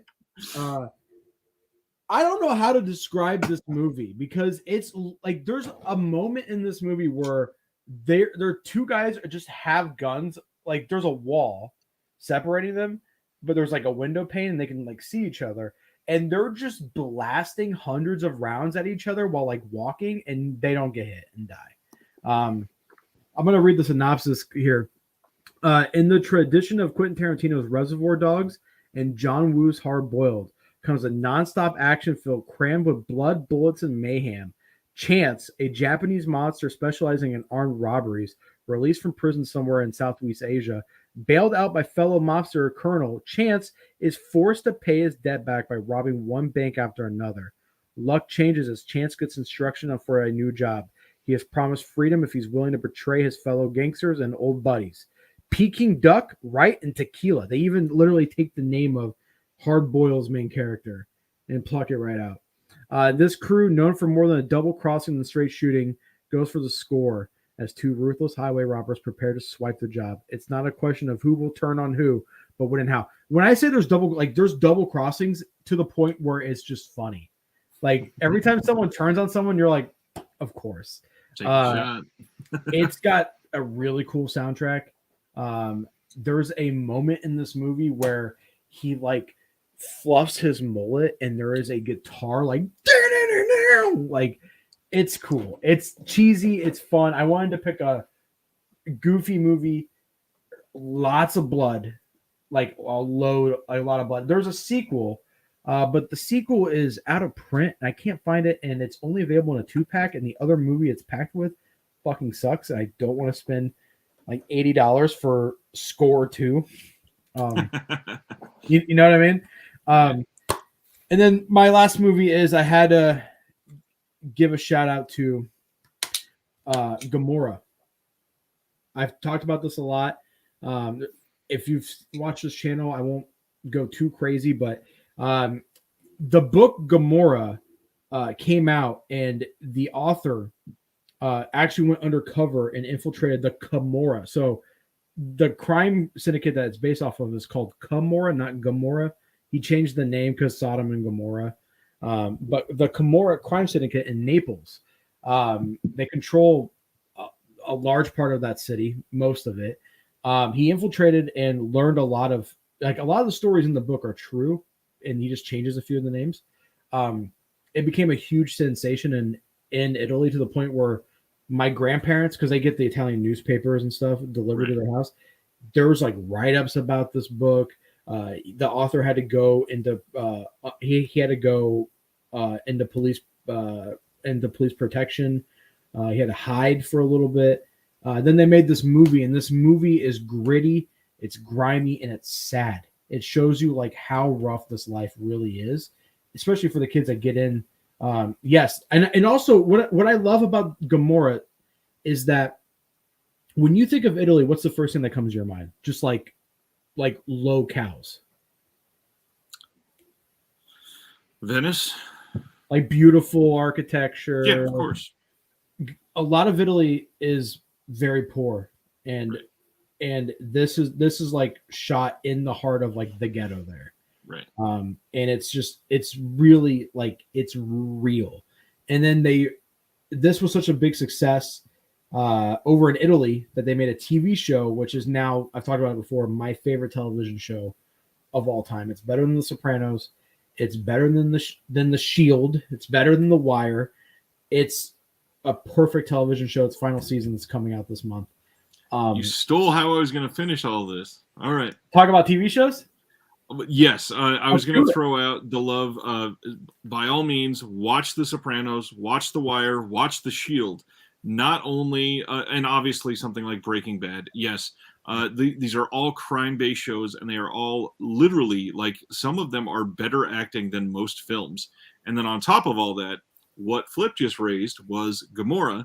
Gamora is getting released by Kino Lorber season by season, and I will throw out that this week, right now, is the Target buy two get one free sale, and the Gamora season 1 falls under the buy two get one free. Is that out already? Yes, and season 2 is out already. Season 3 is not coming out until January, and pre-orders are not supposed to count, but the pre-order for season 3 falls under buy two get one free. So right now you can get season 1 and 3 of Gamora for $33 each, and then something else that's $33, and you can get all 3 of them for $66, which is a great deal. Nerd of the Days Gamora. So, and guys, listen, if you are watching this and I've seen a couple of you taken my recommendation of Lone Wolf and Cub, and you guys have liked it. Trust me when I say the Gamora TV show is one of the best shows of all time. It's gritty, it's real. The first season, there are characters that you are going to hate, like Jenny Salvestano. When he's the first season, he is a fucking idiot. And then by the end of season 2, he is your all-time favorite character in any show. It's so good. It's paced well. The characters feel like friends. And it's one of the only times when I think The Sopranos hit me the same way. is like when you finish a show and you immediately miss the characters in that show, I think that's a sign of a great story. There is a movie. I don't know if I'm sure Kino will put out the movie. There is a movie called La Immortal, which is about a character. Don't watch the movie until you watch seasons 1 through 4, because the movie takes place between 4 and 5. And for a movie based on a television show, it's really good. But man, the characters are so good. The Fargo TV show, the character Gaetano? Yep. That's the main character in Gomorrah. And Gaetano, funny enough, is the name of my great uncle who was the Don of the Mafia. Which is a very, I don't know if they did that on purpose, because that's not a common name over there. Right. So I want to know if that's like a callback to him, because he's a huge deal in history. Because when I saw that, I was like, man, that can't be just like, oh, we're naming this character Filippo, because that's a very common name. Right. But yeah, Gomorrah, I can't sing its praises enough. The Criterion, the Amazon right now says there's only 20 left, and it is $19.99 right now. And that is the link to buy the Criterion right now in the chat. Also, the book that it's based off, the author has another TV show that's Amazon exclusive called 000, and it's about a family-owned shipping company who work with the Mexican drug cartels and the Italian mafia to smuggle cocaine and heroin from one country to the other. That's equally just as good as Gomorrah. I do think Gomorrah is a little bit better because there's more of Gomorrah to digest. Also, all of the shows on HBO Max, so go binge it. Weird that Kino's putting it out, though. I mean, they've done some other things. They also did, Outer Limits. Obviously not quite the same. That one at least has a long history, but Kino's done a lot of that. Arrow put it out under their Arrow Films banner. Oh, honestly, surprising TV shows. Flip hasn't mentioned Gangs of London. That's a great show too. Yeah, I mean, but I don't think it's one of the greats. Gangs of London is one of my favorite shows, but it's also very new and has not really established itself entirely yet. If that show didn't go to AMC Plus first, like it got botched here in the West. It was supposed to come out on Cinemax, then it was supposed to go to HBO, and then it went to AMC Plus only. And then 6 months later, they put it on AMC. It's just, I feel like if that show dropped on Netflix, it would be the biggest show of that year. Gareth Evans directing all the action. It's good. It's really good. But Gomorrah is one of the best things ever. So, I like it so much. I'm thinking about getting a neck tattoo that one of the characters has. That's how much I like this show. I'm not going to do that. I'm not going to do it, but I have thought about it. Also, the best character, in my opinion, of the show doesn't even come in until season 3. And when he comes in, I'm just like, what the fuck? I went all this time without this character. He's so good. Enzo Blueblood. He's so awesome. Is it actively still going, or did it finish after 5 seasons? 5 seasons is it. They had a vision for 5 seasons. Luckily, it was a massive. It's the most watched show in Italian history. Right. I think it was 3-something million people all at once, which is a lot for Italian TV. So, yeah, it's good. Also, people are going to notice if you do watch it, everyone's apartment is very gaudy. That's just how it is over there. So it's very, very, very gaudy. But yeah, it's I don't know. On HBO Max, yes, if you want to stream it. I'm also just, I'm more likely to enjoy something if it reminds me of my culture. So I could just be biased. So, but it's good. And Italians need a win because we haven't had one all year. Many Saints in New York sucked. And then Cuomo. It's just not good. On the TV show front, I've spoken on it before, but I will say still, I think The Shield is a masterpiece, and there are enough things to merit in that show to bring it up in terms here, because The Shield has an incredible run, but genuinely, possibly the best pilot of any show of all time. The fact that in the very first episode, and this is not a spoiler or anything like that, but you see one cop killing another, and it literally infects all 7 seasons of the show, is just astounding writing. Did I tell you I bought the Shield? No. I was at this place called Disc Replay. Nice. And behind the case, they had box sets, and there was the Shield. It was $20. All Did you get the DVD or Blu-ray version? DVD. Good. Wow. The Blu-ray version sucks ass.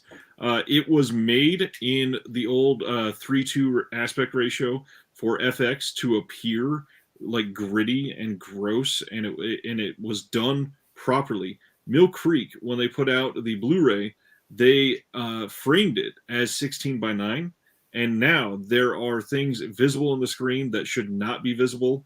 Like there are actual scenes where cops go in to investigate a house, and the only person in the house is the guy that they're looking for, and he's sitting on a couch, and you can see a crew member in another room as they're panning by. It is not a great release by the yeah. No, it's what they were given. Mill Creek does not do any restorations in house. Oh, really? Not at all? None at all. And all of their wins, basically Ultraman, that's like their main list of wins. It's all supplied to them, and everything else is mostly shitty old Sony scans.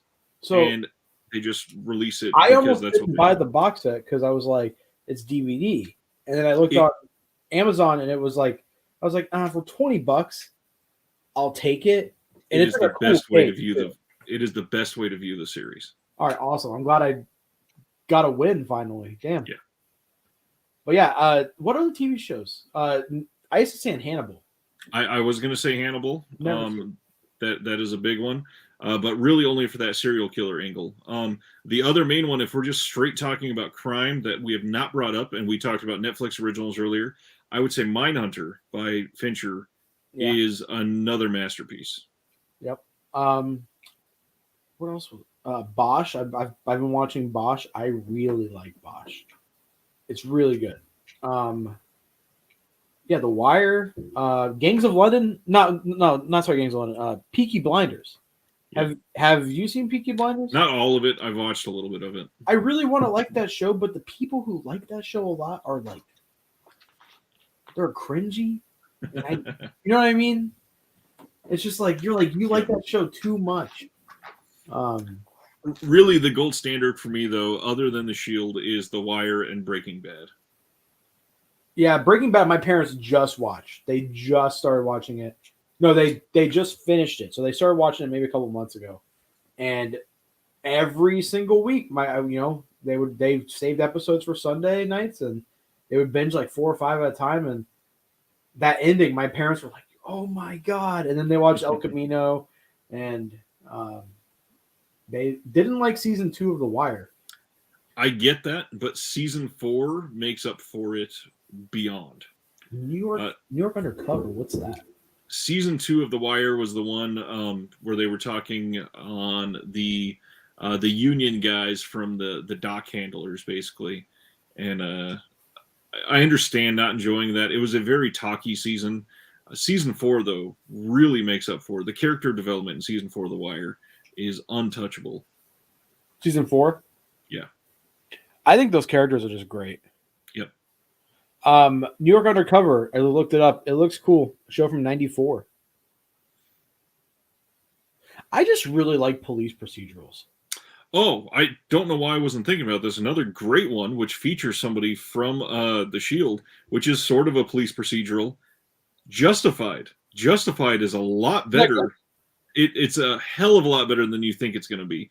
Justified is weird because the first 8 episodes are, this is the case of the week, and they solve it, and yay, everybody's happy.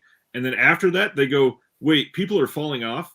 Let's make this a continuous story week to week and focus on the people that are really making this a great show. And then Justified gets amazing right before the end of season 1. And then season 1 ends, and then season 2 comes back, and you're hoping it's going to be good, and it's fucking incredible. I've been watching Longmire as well. Kind of very similar to that, it sounds like. Yeah. I tried watching this show called Banshee. Have you seen this?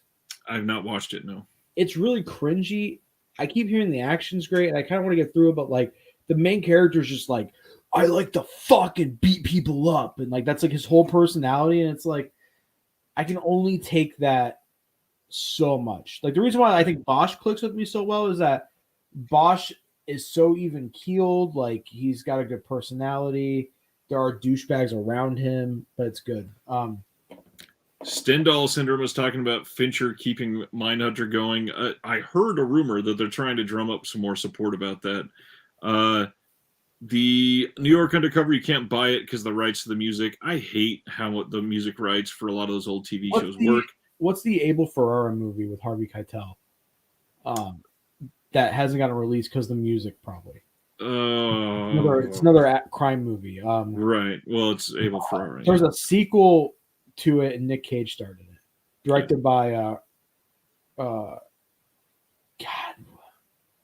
Bad Lieutenant. That's what it is. Bad Lieutenant. I said Boardwalk. That's a great show. I've never watched Boardwalk, and I've also never watched Oz. Either one of those. I haven't seen Oz, but Boardwalk's great. My dad binge watched Boardwalk on his own, which is weird because my dad doesn't do that, and he loved it.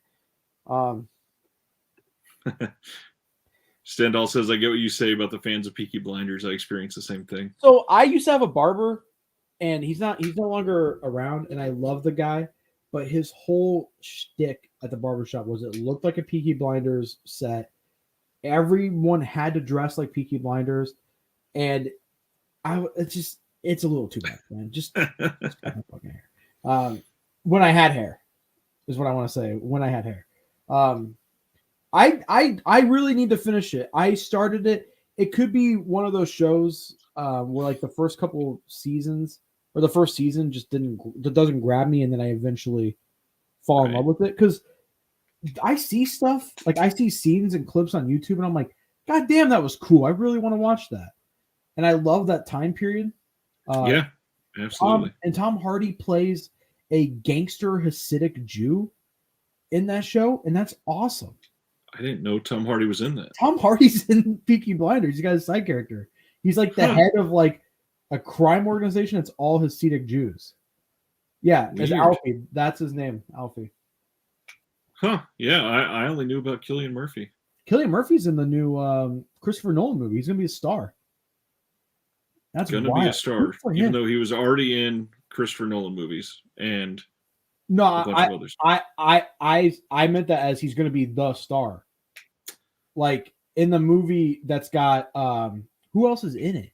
All kinds of people. Iron Man's in it. Robert Downey's in it? Yeah. And Cillian Murphy's going to have top billing, which is wild. I'm so glad that Robert Downey's out of the MCU and can focus on other things now. I mean, his only project outside of that, Dr. Dolittle, was terrible.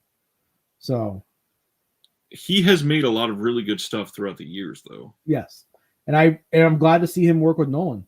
I mean, as much as I think Nolan is overrated, he does get good performances out of actors. Yeah. So I have a hard time with accents on Peaky Blinders. That's just racist. No, but for real, some of them are like, oh, subtitles are your best friend. Subtitles, man. I watch every show with subtitles. Same. Even if it's English, it's got to have it on. Well, you barely speak it. Barely speak it. That is true. That is true. Did you have other underrated films that you wanted to bring up? No, I mean, I do have a movie called Tokyo Godfathers. That is a Shaw Brothers movie. It's one of the movies that they did that's not a kung fu movie. I didn't realize this. I posted it in one of the Hong Kong groups on Facebook. I completed the Funimation set of Shaw Brothers titles, and this one movie does not have a release anywhere else. It was only released in this Region A locked DVD, small print run. Never came out in Hong Kong, never came out anywhere else, and apparently it's like super rare. So I watched it, and it was a good crime movie, really good. Also, the director of Ricky O did a Shaw Brothers movie called Men from the Gutter, which is like a cop crime movie about two buddy cops. It's pretty violent. That's also really good. I think there's just so many Good. Oh, New World as well. That Ice loves. That's a South Korean movie. A Night in Paradise, which is on Netflix, from the same director. There's a lot of good stuff coming out of Korea. I think Korea is like the mecca right now for crime movies. They're just cranking them out, and they're all like, even the mediocre ones are better than most movies that come out. Right. So, but yeah, I would say pretty much anything from Korea. Netflix has that new Korean crime show about a boxer. Eric liked it. He did a review on it. I think it's called My Name or My Way or something. It's My Name, yeah. A little outside the box, but A Prophet is a great French crime movie. Oh, City of God. That's a good one too. Oh man, I have to check my Netflix queue because there's a show that recently came out that's really good. Well, it's good. I'm not gonna say really because that's very subjective. But it's a French production. I don't know why my phone's not working. After you bring that up, there are some others from the genre that I wanted to highlight a little bit. Go ahead and highlight one while I'm looking at this. One that is, I think, really great, especially for something that I think it was filmed independently without the help of any studio. Blue Ruin by Jeremy Saulnier, who's the one that did Green Room. Blue Ruin is an incredible revenge flick, and it's one of those like grimy movies that you can feel as they are going through some of these scenes. It is shocking the way that they do some of the interactions, filmed really well, and the biggest thing is it's incredibly realistic. Another one of those films where all of the decisions make sense, and it's not where you're yelling at the screen that somebody's an idiot for doing, some stupid thing that nobody would ever do in that situation. Blue Ruin is fantastic. I have a couple now looking at my Netflix view. Top Boy. Top Boy is amazing. A good British modern crime show. My Name is good. Giri / Haji, which is Duty and Shame, which is a really cool Japanese. It's like a globe-trotting drama. That's pretty underrated. Mosul. Have you seen Mosul? I have not. That's a good movie. Fada. Have you seen Fada? Set in the Middle East. It's a good. The budget's a little low. Like the camera doesn't look Hollywood quality. Does that make sense? Like, it's kind of low budget, but very well done. Suburra, Blood on Rome, which is another show that kind of came after Gomorrah. It's not as good as Gomorrah, but it's really good. And Ice is right. Ganglands is exactly what I was looking for. There's a movie that it's based off of that's also on Netflix. Snabba Cash is another new show that's, I think, based in Sweden. But yeah, like it seemed like there's actually, people don't realize, but like Gomorrah really started letting the ball roll on these like worldwide crime shows. Like Suburra, like Snabba Cash, like Fada. So, look at that comment. That's so Stendhal. We did an episode a few weeks ago based on both the very low budget short films known as The Raid and The Raid 2, and we did discuss The Night Comes for Us as well. And Flip loves The Raid and The Raid 2, primarily The Raid 2. He likes The Night Comes for Us, and he can't wait for it's Havoc, right? Is the name of the next film? Yeah. Well, so Night Comes for Us isn't Gareth Evans. Didn't he produce or have something to do with it? I think he just produced it. Right. But yeah, Havoc's the next movie from him. Night Comes for Us, Ryan. I'm telling you, you love slasher movies. Oh yeah, I need to see it. I'm still working on my October watch-along list. Which is wild to me that you're still doing that. It's halfway through November almost. While true, it's a list that I genuinely wanted to see, and my wife is still dying to see. Okay, well, yeah, at least you're doing it with your wife. But I showed Ryan an error. I mean, not. Are we doing phrasing still? Phrasing. Because you said I'm glad you're doing it with your wife. I meant your wife's partaking in doing it with you. English isn't my first language, so Oh man, that was perfect. But I showed Ryan a clip off air, and he had some genuine reactions. He was like, Yeah. "Whoa, like it's good." So, other quick hitters, and feel free jump in on some of these. First one, Bronson. yes, great movie. Second one, Catch Me If You Can. Really well done. One of like the main from that entire cast that has come out, and not to mention directed by your favorite Steven Spielberg. Love. After that, another one that I know that you also love, Collateral. Yes, that is a great movie. I will say it's a little overrated now. To not Collateral, but Drive, still a really good one if you've never seen it. Another one you and I both love, End of Watch. Oh yeah, it makes me want to be a cop. Exactly. Free Fire is an interesting crime film, and I don't. You had not seen that one yet, right? Free Fire. No, it's on my Netflix queue. It is a very interesting one. Netflix, it's on Prime. It's one of those. It's on my queue. I think it was on Netflix, so it probably still is. Okay. It is a really interesting film. There's like some dialogue for like 10 minutes, and then it's literally like a 74-minute shootout, and then some dialogue, and then the movie ends. That sounds right up my alley. Next one I wanted to throw up there, another one that you and I both loved, Hell or High Water, fantastic film. What was the next one? On the comedy side, which is very important, I think, Hot Fuzz is a great comedic crime film. And I bring this up because I haven't seen it, but you love it. The Nice Guys. The Nice Guys is incredible. Buddy cop film. It's less of a crime film, but it is. It's a really well made movie. I'm gonna throw out a couple. Did you see Die Young? Yes, I was just about to say this. Too Old to Die Young is weird. Nicholas Winding Refn is, I think, one of the best directors working right now. I think even Only God Forgives is good. He hasn't had a miss, in my opinion.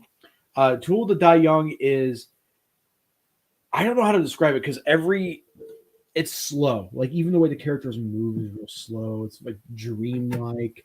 Bad Day for the Cut is awesome. But Too Old to Die Young, I binged that show in like 3 days, and each episode's like an hour. It's like a 10-hour thing. I loved it. Like I was at work with it playing on my phone, chopping veggies. Like I was like hooked to the show. There's a lot of parts that are very uncomfortable about the show, especially when it gets into like the sexual stuff. I'm not like homophobic, but like a close-up of a dude's genitals for like literally 3 minutes is a little much for me. Even if it was just like a vagina, I'd be like, what, 3 minutes? I don't want to look at that. I'm usually like done in 75 seconds. So, right. But it's weird. It's uncomfortable. It's great. And I think it's one of the best things Amazon has produced. They said fuck no to a season 2 because it leaves it. Like it's got an ending, but it's like, oh, I could see you wanting to do a season 2. They don't do anything with it. Some of the hottest women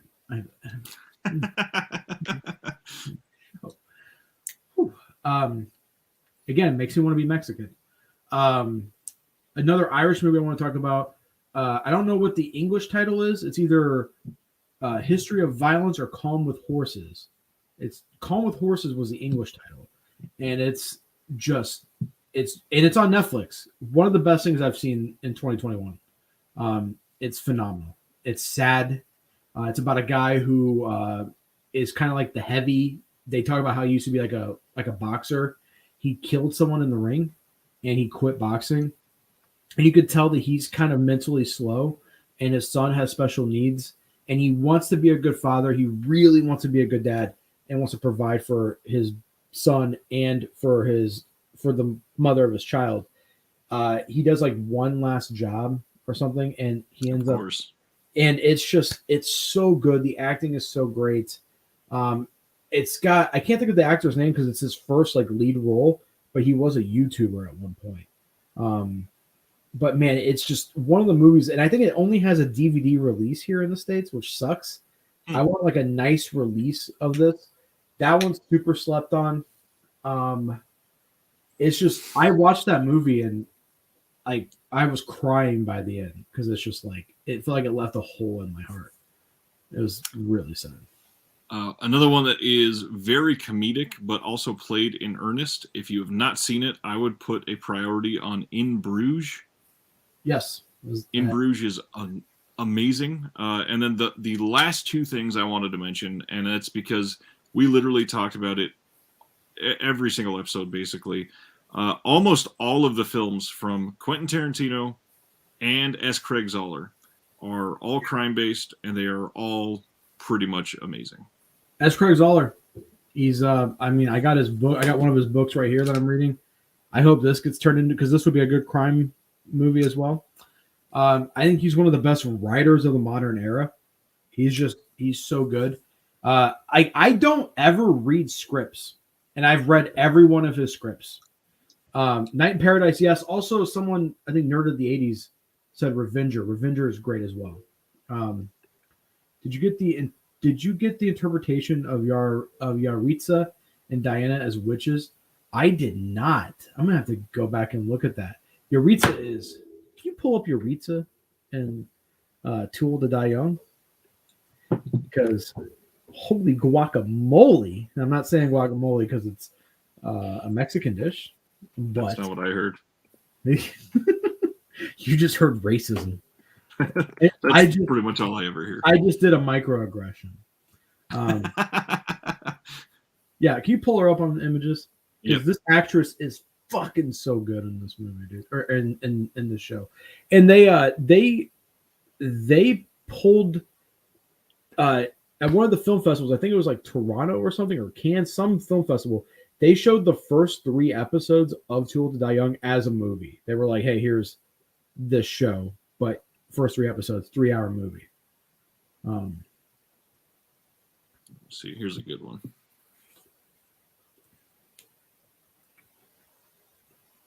I'm excited. Oh, yeah. Oh, dude, that scene in particular. Okay, so this scene, she pretty much goes and fucks up this group of guys who are fucking a prostitute and just murder. Like, it's so good. Can you pull up another picture of her? Because that's a great photo. Oh yeah. Yeah, she is just, oh my god, she's just so good in the show, dude. That's also a nice Mitsubishi as well. Yeah, she is amazing. Amazing actress. There's a really good picture. Yeah, amazing actress. Beautiful. Awesome. And she is just. Ooh. But in that role though, there's a weird sex scene where the guy wants to fuck his mom and she's like, "I'm your mother," and it's just like, I don't know. It's weird. It made me say some things to myself that I didn't want to say. Disc, you def should watch it. I don't think Ryan would like it though. Why is that? I just have a feeling you're not gonna like Too Old to Die Young. And that's not a slight towards you at all. I just think it's a weird thing. It's weird. Yeah, I've never liked anything that's weird. That's true. I mean, you barely like me. So I've never admitted that. You cocksucker. But yeah, I'm really glad someone else is a fan of that show because it's very polarizing. It's got a high letterbox score, but if like you go on Reddit, people are like, "What the fuck was that piece of shit?" And it's like, you can't please everybody. It's good. She had a recent horror film on Netflix. Damn, okay. I'm gonna check that out. But I'm gonna looking up to see what she's done. That Yaritza and Diana were witches. That is a very interesting. No One Gets Out Alive. That's the film that she just came out in. Sounds like it's a pretty generic movie. No One Gets Out Alive. No One Gets Out Alive and Too Old to Die Young. Both Too Old to Die Young is pretty. It's a cool name. Too Old to Die Young. There's also like there's one thing about the show that's really uncomfortable to me is that the main character, the guy from that drum movie, Miles Teller. Miles Teller, which by the way, he's an anti-vaxxer apparently. Did you know that he tested positive for COVID in the film he's in, had to postpone, had to shut down production. Yeah, I'm so tired of this selfishness. Yeah. So Miles Teller plays like a 30-year-old, and he's dating like a 17-year-old, and like they like talk about it. They're like, yeah, you know, like you're a pedophile, like in the show. And it's like it's super weird. The actress isn't, but like you see her naked, and she's supposed to be an underage girl in the show. That's the only thing that left me a little sour taste in my mouth. It's like, but Nicholas Winding Refn, he's friends with Rogers. Aaron Rodgers. Did you see people are going to start calling Aaron Rodgers Karen Rodgers, but they're going to spell it with a Q? And I was just liking him. Like he was dressed up as John Wick. I was like, oh man, and the I own you shit. And I really wish Joe Rogan would go away. I used to be such a fan of Rogan too. Used to listen to him every day. I don't know what happened. He quit having he became Alex Jones. Yeah. For bros. Alex Jones. Retarded the frickin' frogs gay. Have you seen the Alex Jones Explains Evangelion? No. Have you seen Neon Genesis Evangelion? No. Okay. Well, maybe I won't hit you as hard as an Eva fan, but there's a video of him just rambling, and it's literally the plot of Neon Genesis Evangelion. It's just like it's so good, dude. I hear that her dad was hilarious. Yeah, her dad in that movie, the underage girl and Too Old to Die Young, was great. One I want to check out that has comparisons to Pulp Fiction is Low Life. Low Life. What's that? Low Life movie.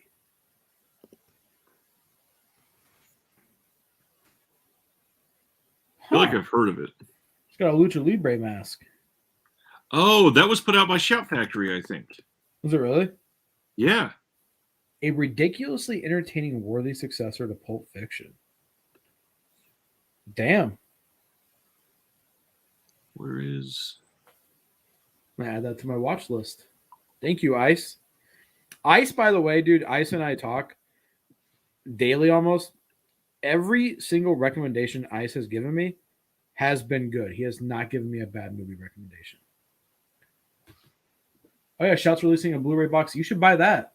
You should buy Eva. I'm all right. Why? You don't want to be a depressed 18-year-old? I already am. Well, not 18. Oh man, this show would hit hard because it's got some underlying religious themes. No, thanks. Oh, but it's so good.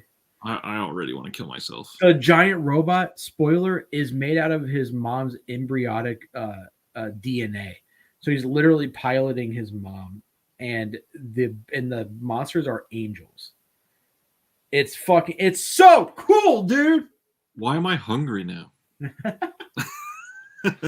Yeah, when I get inside my mom too, I get really hungry. It's usually because she's making food. Christmas is soon, Ryan. Christmas is soon. Yeah, I might just buy you Eva. What do you want? Guilt trip me into watching it. What do you want for Christmas? World peace. Fuck that, dude. Antidepressants that work. Have you tried just working out, brother? Listen, when I just work out, I just get all my depression just goes away. Have you tried not being sad? Have you tried, I don't know, getting some fresh air? I still go to the gym every night, but the other day I was at the gym literally crying while doing curls because I was just depressed. I was like listening to fucking Brand New and just curling and crying. Just sad. What do you think about the Amazon Final Eva 3.33 plus 1? That's another thing. If you ever get into this show in the movies, they have terrible names. I thought it sucked. That sounded like a joke title, to be honest. It's 1.0, 2.0, 3. No, it's 1.11, 2.22, 3.33, and then they all have subtitles. So it's like you cannot advance or something like it. they're really good. The movies are great. The show's great. It's an important piece of anime history. I'm surprised you've never seen it though, because you're a big anime guy. Huge. Eva's sick. Eva is really cool. I thought about getting the Spear of Longinus. You know, like Catholicism, the Spear of Longinus is what they say killed. Oh, the actual side, yeah. Yeah. Like that plays a role in Eva, and I've thought about getting the Eva version of the Spear of Longinus tattooed on me because I love Eva. Dude. Lilith is there. Lilith is like this giant monster pinned to a cross, like she's like tied down, and she's got the Spear of Longinus in her. It's very good, very weird. It's written by an edgy old man. Who did the Shin Godzilla? He directed Shin Godzilla. He's doing the Shin Ultraman and Shin Kamen Rider movies. But Eva's done now. And he suffers from depression. And he says every time he does an Eva project, a little piece of him breaks off.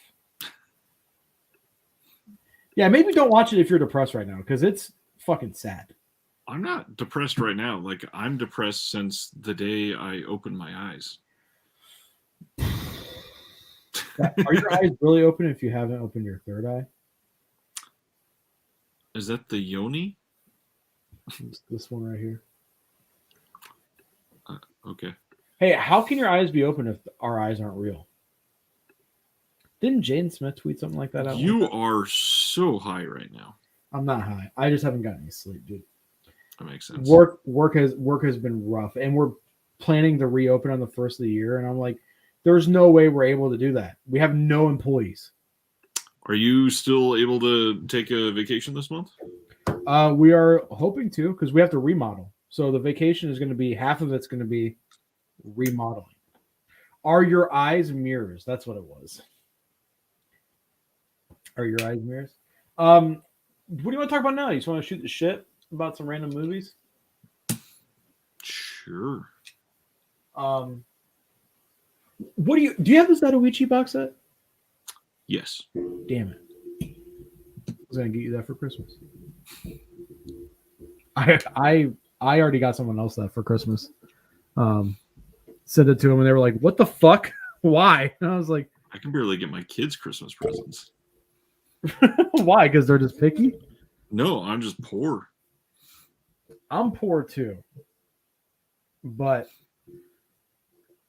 who needs monster money for the week? What is up with everybody trying to get me into anime? You know what? That's it. I'm buying you some anime for Christmas, man. I bought Perfect Blue just so you would get off my back. That's not a movie. That's a David Fincher movie dressed up as an anime. That doesn't fucking count. that is so on brand for you. Like, you're gonna love that, dude. That does not count. You need something weird. You need like Boku no Piku. Gesundheit. Do not Google that, by the way. Anybody? It's child hentai. Bukakke. Boku What? no Piku.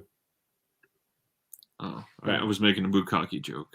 Oh, well, that I can get you one for free. Jesus. Yeah, I can Amazon 2-day ship that to you. A jar of it, and you just pour it on yourself and pretend. We should start an OnlyFans. Me and you, we just sit there with our shirts off and just review movies. So this one gets 2 nipples up for me. 2 bears review movies. You should get him the Excel Saga set. I don't see. That's the thing, is that Ryan has a particular taste, so I would have to get him something. I would get Ryan some Kawajiri movies. I would get him like Vampire Hunter D, Bloodlust, and Ninja Scroll. I think start him out with movies, because I think a fucking 25 episode, 50 plus episode show is a commitment nobody wants. So if you get him a movie, he'll, especially Ninja Scroll, you would love Ninja Scroll, dude. I also have, I think this is related, if I remember properly. I do want to get into some of the Junji Ito stuff. So the anime sucks. The Junji Ito project sucks. Yeah, I His want some of the manga's manga. really good. Yeah. Real, like any random volume is good. Uzumaki is my favorite. Yeah. But yeah, there's just so much good anime. I would not get Ryan anything after the year 2005. Everything after that sucks. Anything before that rocks. Like, you haven't seen Cowboy Bebop. That's wild to me, dude. I've literally not even seen 60 seconds of it. That's gonna be a first good time whenever You could show me 5 stills from different photos, and I couldn't pick out the one that was Cowboy Bebop. That's how little of it I've seen. I think you could pick out what's Cowboy Bebop. I mean, if it's cowboy related, that I No, literally it's know not even nothing cowboy. about it. It's a exactly. sci-fi show. That's what I thought. I thought it was. City and Demon City, yes, both by Kawajiri, both great. Weird though, like that's too weird. That's going into like the main characters fucking suck, and Wicked City's good. Demon City's main character sucks. I think Ninja Scroll's the perfect entry point because it's violent. This was an episode on crime at some point. A good crime anime, 91 Days. It's set in America during the bootlegging times when they were doing just bootlegging alcohol. I think it's like 12 episodes, maybe it's 25, but it's great story, great acting, great animation. I think that's or Gangster's another good show too. You know what? To kind of get it back on, I love him as an actor and did a really good Prohibition era film. Lawless is really good, and I love Shia LaBeouf. So I haven't seen Lawless yet, but it is pretty decent. Yeah. He did that movie I was not a fan of, but he's good in it, where he plays the 2 Cray brothers. God, what is that movie called? It came out recently. It's good. He plays twins, and one is a homosexual schizophrenic, and the other one is like a straight-laced dude. Business. Are we talking about Shia LaBeouf? Legend. No, Tom Hardy. Oh, that's why I was like, I don't remember Shia LaBeouf doing anything like that. Yeah, Legend is not a good movie, but Tom Hardy is good in Legend. Right. Which sucks. I hate when you have a great performance in a bad movie. Oh yeah. Like Sylvester Stallone in Rainbow 5. I just watched that again recently this week because it was on. My wife has never seen any of them, and I kind of want to not. She doesn't know anything about them other than I think she knows like the gist of like the first story, but I don't want to tell her anything about how the whole thing evolves into insanity and just start and say let's watch the 5 of these like once a weekend for the next month and a half. Or you start her out with 4.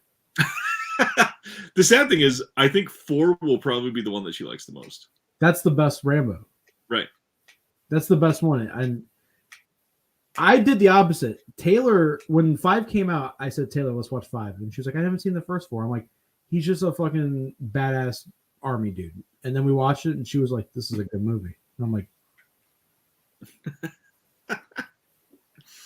like, Gogol 13 for an anime movie. It's all right. There's some questionable animation, and I think the helicopter's pretty bad, like very bad. There's a very funny helicopter, like early CG animation. I'm a big fan of just traditional hand animation. So like anything that's newer, I don't really watch unless it's like Attack on Titan.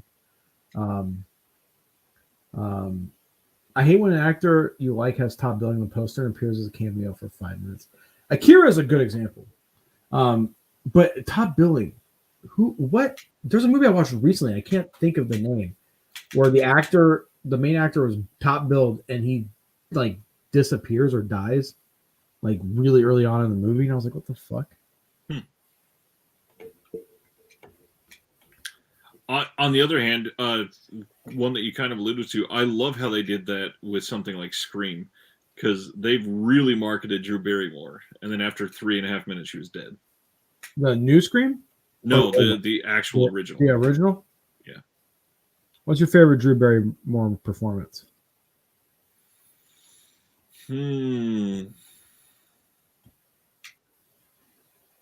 Favorite performance would be a different answer. Like my nostalgia answer, I don't know why I adored her in 50 First Dates.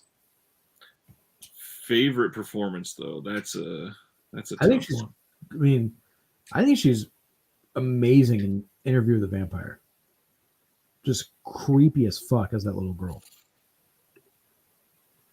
She's the little girl. Yeah. I haven't seen that in a long time. In fact, I don't think my wife's ever seen that. That's probably another one to bring up with her. Redline is an amazing animated movie. All perfectly. I think it's hand animated. It took them like years to make that movie.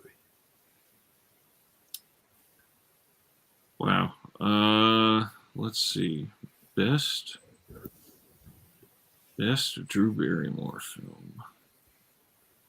Did you Google best Drew Barrymore film? No, I'm looking just at her IMDb. What's your favorite Gwyneth Paltrow performance? None of the above. You don't like Goop? Oh, hello. That's probably the best. The Wedding Singer. She was fucking great. Oh, yeah, that's a good movie. Do you watch her talk show at all?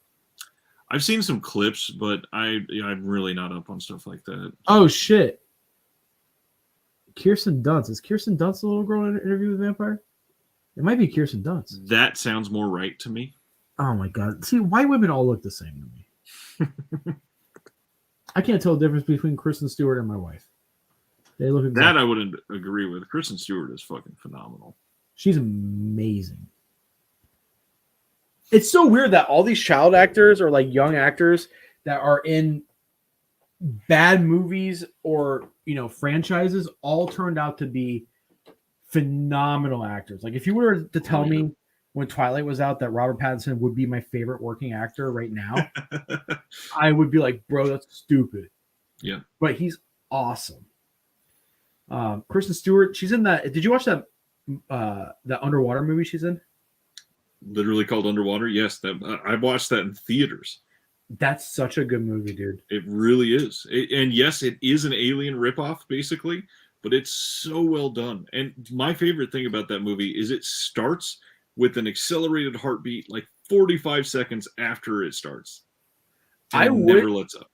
The trailer never showed the big monster because that is straight up Cthulhu. Yep. Like, God, and the director confirmed that at the end that it is Cthulhu. God, what a fucking good movie. Yeah. Me and Taylor watched that and we were like, what? Good thing I don't like going outside because I would never swim again. You should watch Doppelganger with Drew Barrymore. I will put that on the list. I think that's a wife movie. Wonder what the wife is doing. Mine is probably asleep. I got the new Call of Duty, so my wife's been watching me play that. I don't think I've touched a Call of Duty game in 7 years. Lucky you, because it's a disease. I buy Call of Duty every year. I enjoy it for about 3 months, and then I just don't touch it. But still, 3 months worth of entertainment. That's a lot of time, yeah. The only game I'm really looking forward to besides that is Elden Ring. Have you seen that?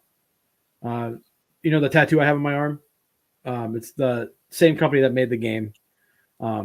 They're From Software is my favorite developer. Have you heard of Dark Souls? Of course. Yeah, it's the guys who do Dark Souls. But Elden Ring is significant because it's their first open world game. So it looks like you can traverse the environment, not like Breath of the Wild, where you can climb on everything, but you can pretty much free fall, jump anywhere you want. And the lore is written by George R. R. Martin. So, and it's like based off Celtic mythology. It looks incredible. Their games do that thing. I can't find the word. I can't find a word for, and I don't even know how to describe this.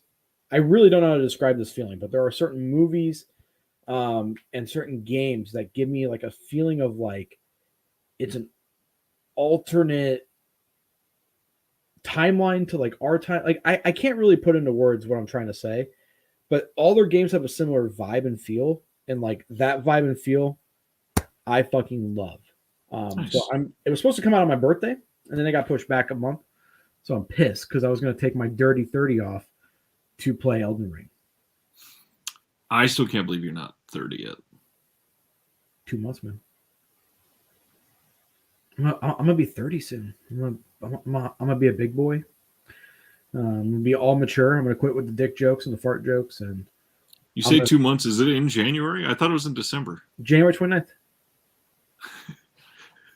So we must have never talked about this. Do you know when my birthday is? What? January 28th. That's Taylor's birthday. Are you for real? Yeah. Oh man, dude. One of my good buddies and my wife have the same birthday. That's awesome. That is kind of scary. We're a day apart? Damn. A day and 5 years. I'm not gonna say 30. I'm gonna say version 3.0. Evangelion version 3.0. 3.0. 3.0, you cannot eat pizza. A new resurrection. Hey, are you telling me something? About Something will erection? rise that day? An erection. Taylor did tell me she wants to potentially try for another kid. So my apologies. I think I'm ready. I think it's time. I just inquired about life insurance on myself. So in the horrible act that I do kill myself, my family will be protected. Or if these finally get me. Usually there's a vesting period, so make sure you get that in soon. I will. I actually, that's what I asked. The guy I did the interview with for the podcast is the guy who's doing the life insurance. And I was like, if I kill myself, will they get money? I was like, usually it's after 2 years. Not saying I will. Well, fuck, I gotta wait 2 fucking years now. Ryan, when I die, you get my collection. You can have first dibs. Yes. But everything you don't want, like the Shaw Brothers stuff, you have to help my wife sell. That's the only qualm. That makes sense. And the Shaw Brothers stuff I do want. And especially now you have like 217 Shaw Brothers titles, which means you have roughly 3.1% of their entire output. No, so listen, I found a complete list of every Shaw Brothers movie that has been put out in DVD, and it's about 900 movies. God damn. Now, a lot of them are comedies, so not doing those. There's a lot of musicals. They did a lot of musicals. No idea what those look like. Sounds awful. Not going to get those, but I am going to get all the action movies, which is like I think it was like 600 and something action movies, and that's including gangster movies, kung fu movies, wuxia films. Jesus. So, I'm at over 100, so I'm almost there. For anybody still watching, don't know why this just popped in, but really interesting video on my channel from last night. Interviewed a director in indie horror who is putting out a project really soon called Uncle Sleazo's Toxic and Terrifying TV Hour.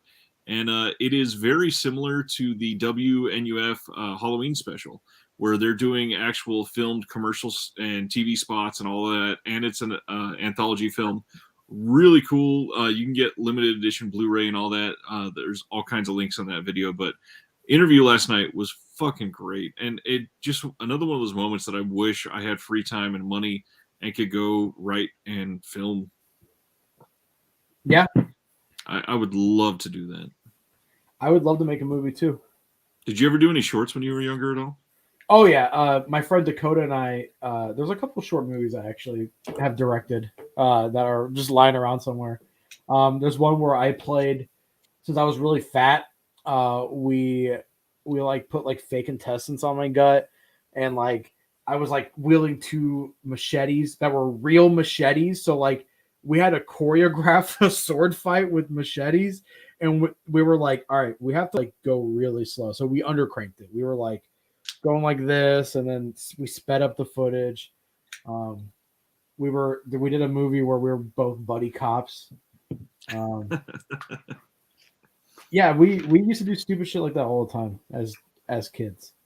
And my friend Dakota had a lot of real guns for some reason for a high schooler. This kid, I don't know if I should tell this on air. He goes, "Hey, do you want to come shoot my AK-47?" And I was like, we were in high school. And I was like, "Yeah, dude." So I met him out in the field, and he had a fucking real full auto AK-47. Jeez. And I wasn't expecting a full auto, so when I pulled it up and went boom, I was like, just like into my shoulder. Oh, Jesus Christ. Yikes. Oh, Hey, that's rough. Sounds like my future.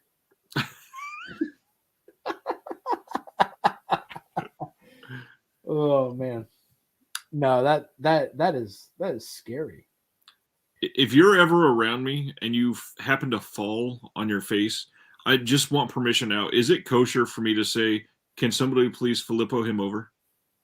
Can what? Can somebody please Filippo him over? Yeah, you can do that. Thank You God. can do that. Now, scumbag Filippo, who wears his hat like this.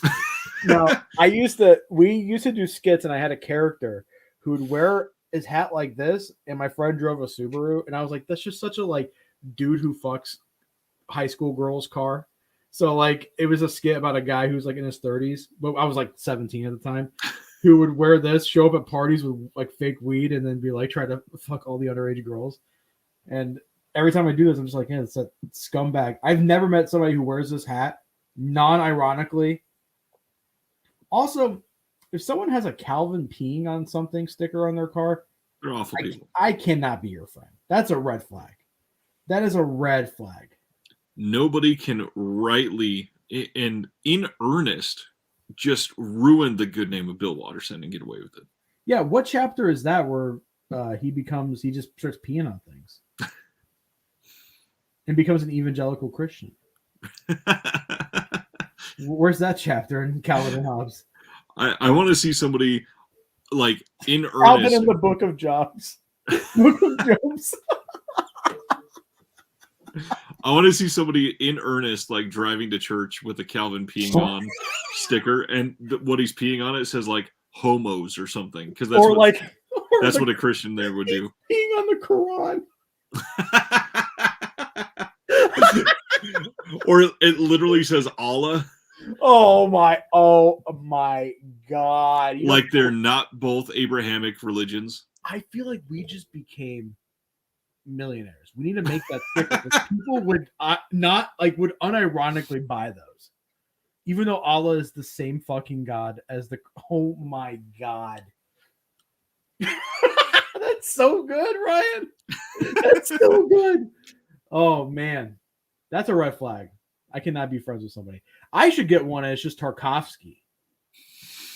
It's just a pile of Criterion Tarkovsky films. I gotta be honest, that is like ironically funny, actually funny. Dude, yeah, see, that's funny. Not, dude, we should do that. Criterion's releasing their only good thing this year on Tuesday. I'm excited. The Once Upon a Time in China box set. Only good thing? Deep cover. Sorry, I forgot deep cover. Yeah, deep cover. That's it. Love and Basketball came out this year. No, I don't love either of those things. I hate love and I hate basketball. Okay. I'm just kidding. But I'm really excited for that. Yeah, it's gonna be a good set. I was considering getting rid of the Eureka set for a long time, but it's got some unique extras on there. Mine is the flimsy box, so I might just do it in a giveaway.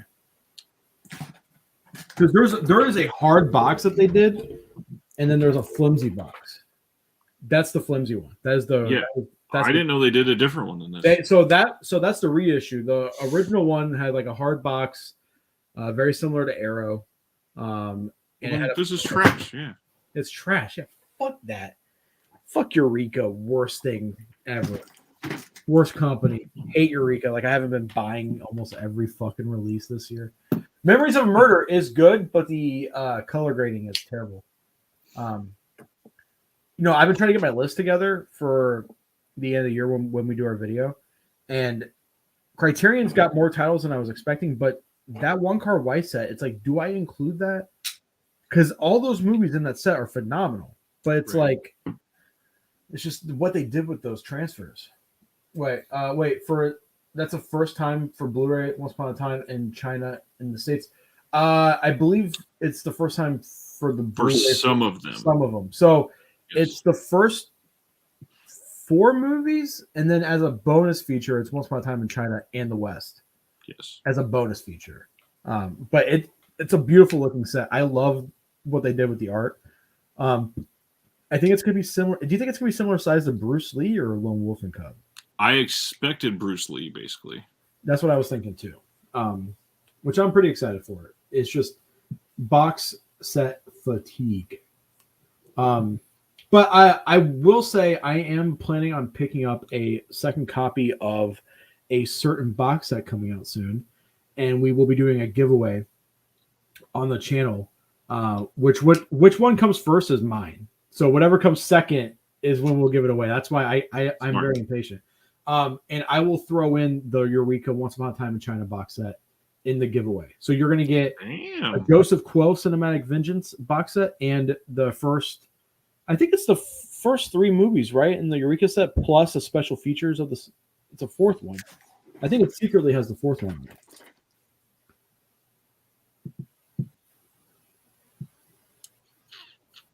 Yes, it does have Once Upon a Time in China and America. Okay, yeah, so that's what it is. So it's the other way around for Criterion, is that they're releasing the 4th one. Yep. Okay, so we'll be giving away a couple of box sets here in the coming weeks as one package. So, and on my channel, I'm still doing a giveaway on the Thing Steelbook that is really difficult to find once I get to 500 subs. How close are you? I'm at like 435, 440. Ooh, damn. I finally picked up. I found it's in the mail, but True Romance 4K. So, I saw you commented on that. Yeah, I was glad. Is that person reputable? I don't remember who it was. I gotta be honest. I was just stoked that you found a copy. I'm so stoked I found a copy because the other guy said, "Hey, I'm going on vacation. Right. Can you send me the money now?" And I said, "Can I just wait till you get back?" And he never messaged me. He was supposed to be back by now. So I just messaged Jason and said, "Hey, did you ship, motherfucker?" Even though I'm terrible at shipping, so I should be very patient with people. Absolutely. Which I am. I am very patient, except for when it comes to certain things like the Joseph Quo set, which I'm like dying to get. Right. Like I have that Zane Yamo set coming. Mm-hmm. It's still in Melbourne. Well, it takes forever. Even like when it says it shipped, it's still weeks. It just cleared customs today. So it should be, and then it has to go through customs in LA. And right now LA is there's literally shipping freights in the ocean, which I'm sure they'll fly it in, right? Yes, they will be. And usually when imprints their shipping, it does notify you when it lands in the US. And then from there to clearing customs is usually only 2 or 3 days. Okay. Chicago, I still have posters I bought in Chicago, which I'm just assuming are lost. That's a mess, yeah. It's been like, what, 6 months now since I've talked about them? Our buddy Matt ordered direct from 88 Films I think they had a sale around, I want to say like Father's Day, something like that. And he bought an order of like 5 or 6 movies, said it was shipped, and unfortunately it was one of the times when they weren't allowing for tracking, and it got to Chicago because they checked somehow, and while it was there, it just disappeared, and so he got a refund on it, and then he just had it show up like a week and a half ago. So he got refunded and got the original shipment. Something very similar happened, Ryan, that motherfucking poster groups. Man, ICE has got me linked into all these kinds of print groups. What's that? Can you add me to these groups? Yeah, for sure. Yeah, ICE like sends me these beautiful posters, and I'm like, "What's that?" He goes, "Limited edition of 25. It's like $300." I'm like, "Fuck." So some of these people, they're selling shit that's like $1,200. Yeah, it's fucking crazy. What I was gonna say about 88 is when Snake and the Eagle Shadow came out, I bought it from 88 direct because they said, "Hey, we don't know how many copies we can sell," so I bought it. It shipped and it stayed in Chicago for 2 months. I had tracking. And I was like, well, it's lost. So I emailed them and said, hey, it hasn't updated in months. And they're like, here's a refund. Bought it from Diabolic. And then literally maybe a month ago, maybe a month and a half ago, it showed up. And I emailed them and said, hey, do you want me to send this back? I can pay for it. And they're like, no, just keep it. I'm like, okay. It's very nice. Was thinking about Justice League and DBZ poster. Guy is selling old commissions. God, dude, these poster groups are fucking crazy. Yeah, some of them are beautiful. And then some of them like are private for like small print runs, and you have to like buy in.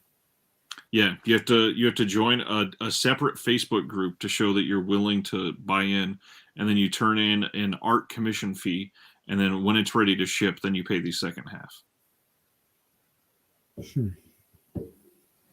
There was a Heat poster I really wanted, and I was like, fuck, I can't justify spending like $130 on a poster.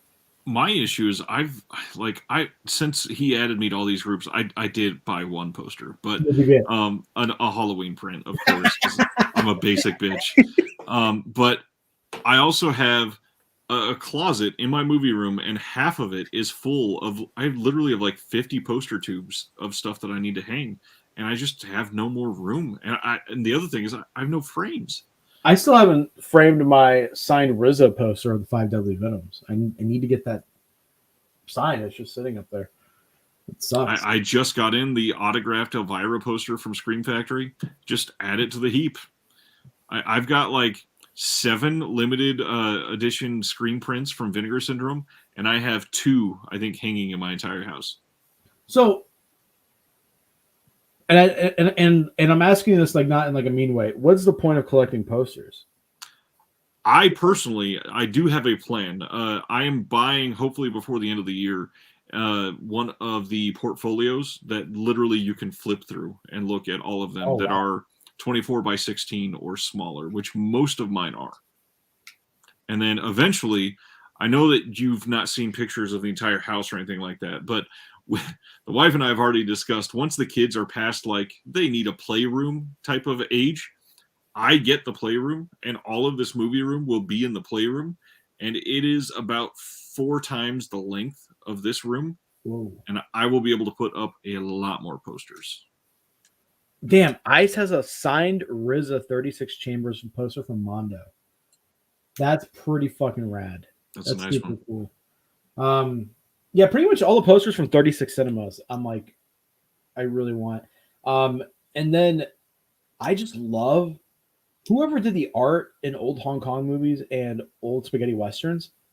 They're so like the posters are, usually cooler than the movies. Right. Like I want to collect those. Like that. I really want to hang up the Django poster. The Django poster that came with the Arrow release is so great. Yeah. Yes. Was it one person doing all that art? Because it's like all the same style. A lot of it, yes, I believe so. I want a documentary on that guy. Yep. Or gal. But let's be honest. Women. It's a guy. It's a guy.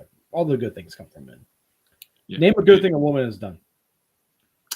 And that's our show. Thanks, everybody. You have to end it. I'm just kidding. The Hurt Locker. There.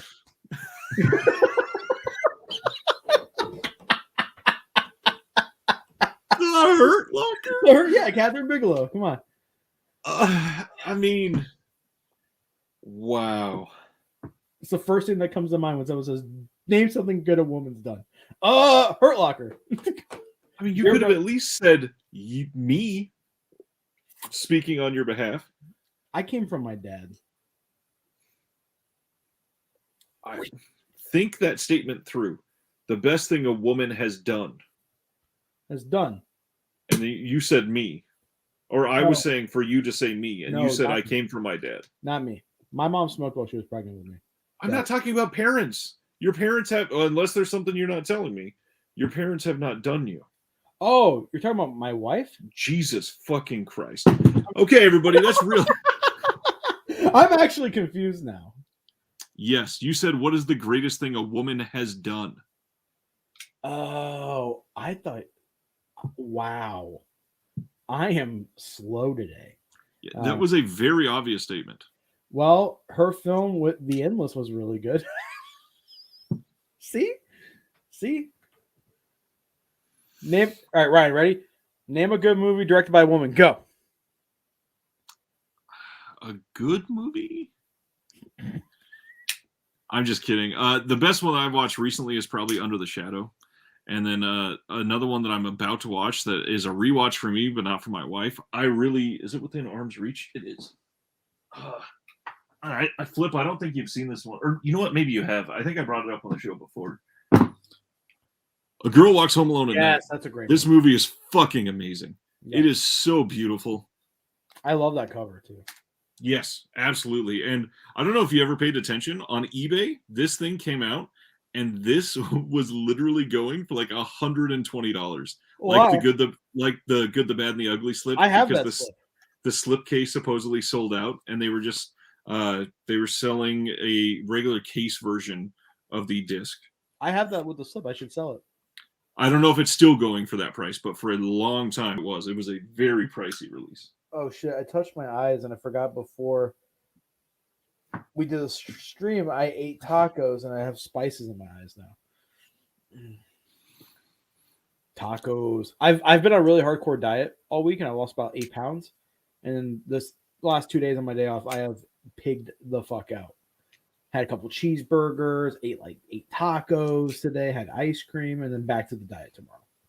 I made some pretty incredible breakfast burritos for Dude, dinner you're tonight. such a good fucking cook. You're such a guys. People don't know this, but Ryan isn't just knowledgeable about movies. He is like a phenomenal cook. Like the pictures of his food are like chef level quality. It's insane. And he didn't go to culinary school. Yep. Stendhal syndrome. Kino, surprisingly, put that out. Kino Lorber. Yeah, Kino's like throw some weird like curveballs every once in a while. Did you read this from Sardis? I went to a Dunkin' Donut during Halloween and took a razor blade and removed a poster of Frankenstein holding an orange frosted donut while the employee was telling him to stop. And then the follow-up, I still have the poster 50 years later. Wait, how the fuck old are you? Watch him be like 52. He's just a badass 2-year-old. He's out there going, listen. Stop, baby. Stop. I love that I had a razor blade ready to go for that. I got a knife. Oh, shit. Do I not have my knife anymore? Oh, fuck. I feel like I remember Sardis saying he was 65. Damn, Sardis. You're 5 years older than my papa. That's old. Oh, can I do a, since we're at the end of it, can I do a rant real quick? Of course. You're 69? Hell yeah, dude. That's a good number. Wait. Hell yeah, dude. So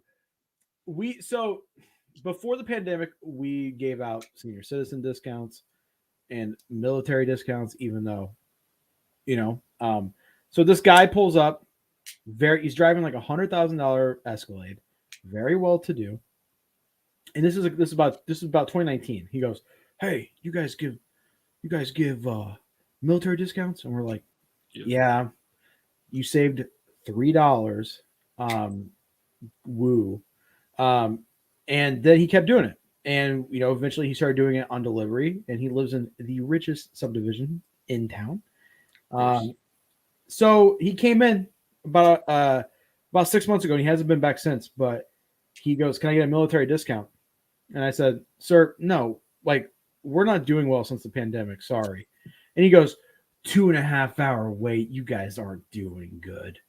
And I want to go, you're doing better than me. You're driving $100,000 car. Right. And who gives a fuck? It's not like you were drafted. You chose to go into the military. I didn't make you do it. Exactly. I hate the blind patriotism for cops, and like, why you chose to do something. Why do I need to, you're like, the profit margin on restaurants already is so slim. So like that $3, of course, isn't gonna like make or break me, but it's like, it's the principle. It's a lot too. Yeah, it's a lot, especially when you're gonna start telling all your military buddies and all your fucking jarheads are gonna come in and be like, "Oh, military discount. I listen to Jocko Willick's podcast." I hate that shit, dude. I just don't back the troops. Fuck the troops. I got it when it was a draft and Yes. you had zero choice in it, and you did the right thing and came back honorable and all that. That's a way different story. Yeah, Vietnam, that's the last time I will ever respect anybody for going in the military. Yeah. It's like you didn't have a choice. You have a choice now. Like there's a kid, God, there's a family, and I'm going to say this. They owe my family like $300. They wrote us 2 bad checks back to back, knowing that they wrote us bad checks. And we have a company to take care of it. So we will eventually get our money, but they're going to have to go to court. It's going to look bad on the credit. Their son was like the star of the football team. No colleges wanted him, right? And in one of the Facebook groups, the grandfather was like, "This is bullshit. None of the colleges gave us any offers. He can't afford college, blah, blah, blah." And then now he's joining the military. And the dad wrote, he turned down multiple scholarships. I'm so proud of my son. And I'm like, you motherfucker. No, he didn't. Do you feel like customers have been worse? Yeah. And I'm saying this like not just to rag on old people, but like I have not, since the pandemic, nobody within Ryan and I's age group and younger has cussed me out. It's everyone who's like 45 plus who have stomped their feet and thrown a fit and are so demanding and rude, especially the town that we're in. It's a very well-to-do town. And, you know, we make good money, but since we're food workers, they fucking treat us like we're second-class citizens sometimes. Like, I'll be talking to somebody, taking their order or like giving them their food, and someone will, one guy in particular, every time he orders, will walk up and just cut the other guy off. And he's like, "I'm number 10." And it's like, dude, I'm talking to him. Like, wait in line. Impatient, crybabies. You don't have dining room? Just freak out. It's bad. People have been really bad. Some guy called me during the summer and he didn't like his food. And he said, "I'm going to come there and beat the living fuck out of you." And I was like, okay, buddy. I'm like, I just started laughing. He goes, "You think I'm fucking serious? I'll come there right now." And I'm like, then do it, dude. I'm like, come beat me up. Come beat the fuck out of me. Do it, please. And he didn't show up, but he called like 10 times. And I was like, dude, look, either stop calling because you're wasting my time or show up and beat the fuck out of me. I feel like a lot of these people are literally for the first time in their life really being told no, finally. That's exactly what it is. Yeah. No, we had a woman walk in wearing high heel hooker boots, fucking Gucci belt, Louis Vuitton bag, and I said, "Ma'am, no one's allowed inside." And she didn't have a mask on, and she was like, "But I'm like, no, ma'am, no one's allowed inside. Did you see the sign on the door?" So whenever people, like, we have multiple signs, and I look at them, I see them read it, and I see them just disregard it. Yeah. And I just want to start treating them like they don't know how to read. Exactly. Like, just go over there and be like, "How are you today?" But you can't do that. So you just go, "Sorry, no one's on side." And then most of the time people will go, "Oh, sorry." And they'll walk out. But she was like, and I was like, just go stand outside. I'll be right out. Right. It's just. I love this about Sardis. Sardis says he's got every magazine he's bought since 1971, and most are film related. I bet a lot of those go for a lot of money now. Sardis, are you like a scholar? What the fuck are you doing? Sardis is a cool name. Are you Middle Eastern? Do you know this guy? No. Sardis is involved in a few of the other channels that I've been involved for a while. Seems like a cool guy. I can't. Yeah. I really hope at 69, I'm using YouTube and talking to people about movies. Still staying up to date on everything. That's awesome. Sardis, what's your favorite movie of all time? Since I want to ask a 69-year-old because that's the oldest person I know. No, I'm just kidding. My grandmother's like 75 or something. She's pretty old. Sometimes when the person says $5 at the window, I ask them how much at the speaker. There's a popular fancy cafe near my apartment that was in the local papers when a guy threw his latte at the guy that made it because of how it tasted. The owner said the employee who got the latte on him was his best employee, and he quit for good after that. Well, I've had nobody throw food at me. because like I'm short, but like I'm also overweight, but I lift a lot of weights, so I'm like my traps are huge, my chest is puffed out, my arms are huge. So if somebody like literally wanted to start a fight, I could just like peacock a little bit, even though I don't know how to fight, and they would be like people treat my mom like shit, and it's always guys. If my mom's waiting on someone and they don't like the wait time, there's something wrong, they'll treat my mom like shit, and then I'll go, and that makes me mad. So I'll go outside and handle it. Completely different tune. Oh, thank you, sir. Thank you, sir. It's like, you're a cocksucking motherfucker. You're treating my mom like shit because she's a woman, probably. Most of the time. I grew up in a very small town, and you knew that. But the town I grew up in is the home of the first location of a very famous restaurant chain, and it's like one of the most obvious places that most people work at some point growing up. And I worked at the original location for a while, and because the town was so small, a lot of people they just don't pay attention to who's working or got what. But a friend of mine, her dad went through the drive-through and was given the wrong item accidentally, and he came back in and literally took a burrito and slammed it on the counter and allowed it to go everywhere, and looked up and locked eyes with me, knowing like, I'm with your daughter like as one of her closest friends like 4 days a week.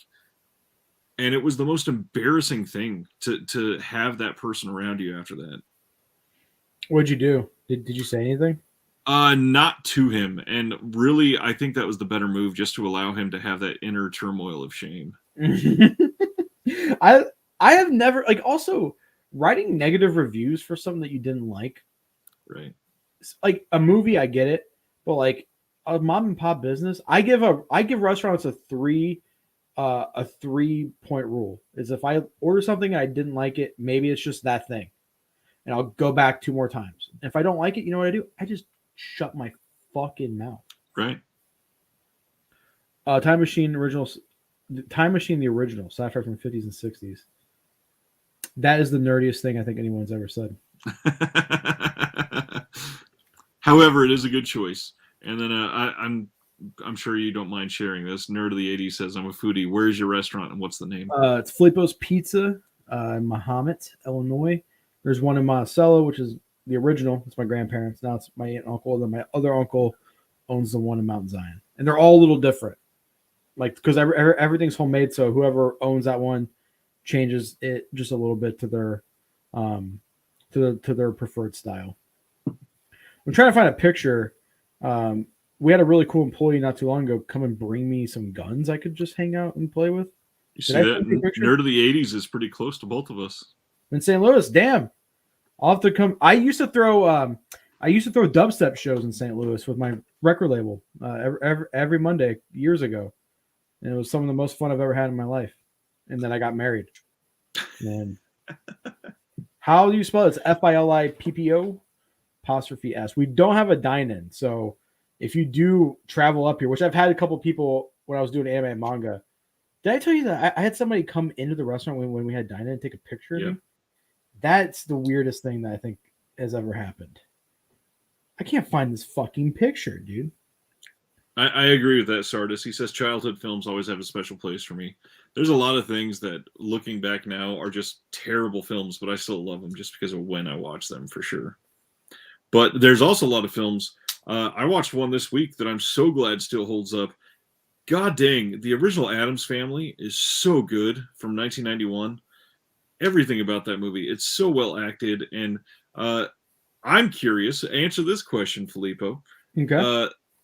I had a conversation with my wife while this was on. I posited towards her that Morticia and Gomez are potentially the best couple in cinematic history. Yeah. Specifically from those two movies. Yeah. I would 100% agree with that. I found the picture I wanted to show you. I don't know how well it's a Discord link, but someone brought guns to the restaurant. I just was like, hell yeah, dude. Let me take a picture with some guns. Yeah, I hate to rag on you like this, but it is so perfect with that shitty hair. I know, dude. And I look, there's nothing in the gun, but I am not practicing trick or treat today. at all. Look at that, dude. Hell Wow. yeah. Look at that. That's right outside the front of the restaurant. He's like, hey, you want to come see some guns? And I'm like, fuck yeah. I like walked in the restaurant. I was like, Mom, fuck you. She was like, what the fuck? No. That face screams, leave the cannoli.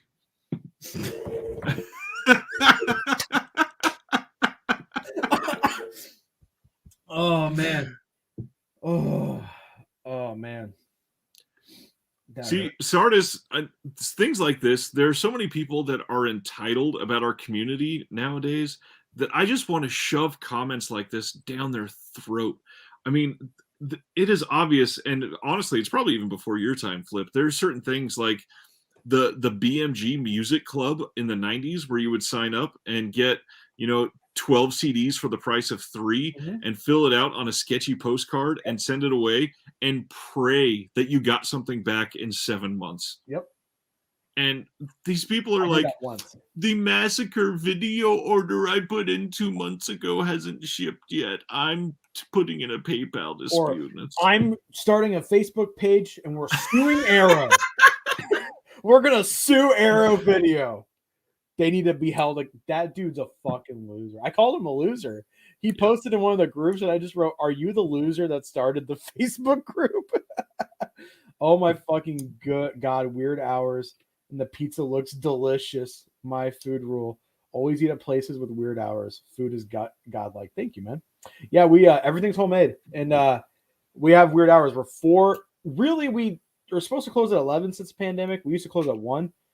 We don't close to like 1 now still because people still call. They'll be like, hey, we have a guy who texts me every Friday night at like 11:45. He knows we close at 11 and he's drunk and he's like, can I get a pizza delivered?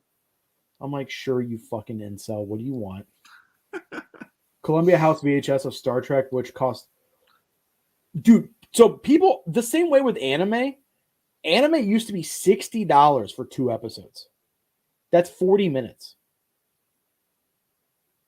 That's insane. Yeah, we're living in a good era. Amen. Especially for martial arts and just Asian cinema fan. Raul Julia is so good. I wish I was old enough to see him on Broadway and such. Yeah. He'd never catch me on Broadway. Lost him way too young, that's for sure. Wait, how old was he? Gosh. I just looked this up the other day and I can't remember now, but what's crazy is it was like right after Addams Family Values and Street Fighter came out. Yeah, he had cancer, right? So I want to say like 91? No, it was like 94. When is Street Fighter? 94, I believe. Okay. Addams Family Values was 93. Yeah, he died in 94, so he was only 54. Damn. He'd be Sardis' age by now. I'm just kidding. Stomach cancer. Damn. What? You just laughed. He would actually have been 81. I know. It's not. I worked at a pizza place that served beer. I volunteered to wash the dishes so I could finish off the pitchers. Damn. That's some real gritty shit. I've done that, dude. I'll take, like, people like won't finish their pizza and I'll be like, damn, that looks good. And I'll just take a piece. Now I won't because of COVID. But before, I'm like, I don't give a fuck. Who cares? Yeah. What I used to do as a kid, since it's a family-owned restaurant, I would go and sit with customers and then just eat their food with them. And they would be like, oh, this cute, chubby Italian kid sitting with us. Whatever. Like, we don't care. He's adorable. My parents, one time, my mom and my dad, when they wanted me, they would say, Flipo Vinica, which means come here right now. And my mom yelled it. And in the middle of the dining room, full house, I go, are you going to beat me again with the belt? And everyone was like, my mom was like, no. He supposedly acted in Street Fighter for his kids. Aw. That's cute. What a sour note to go out on, though. Hey, what do you think's worse, Street Fighter or stomach cancer?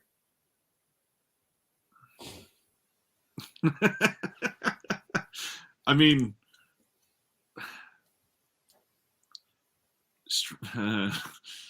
probably the cancer. Yeah, but he got to work with what's her name? Who played Morticia back then?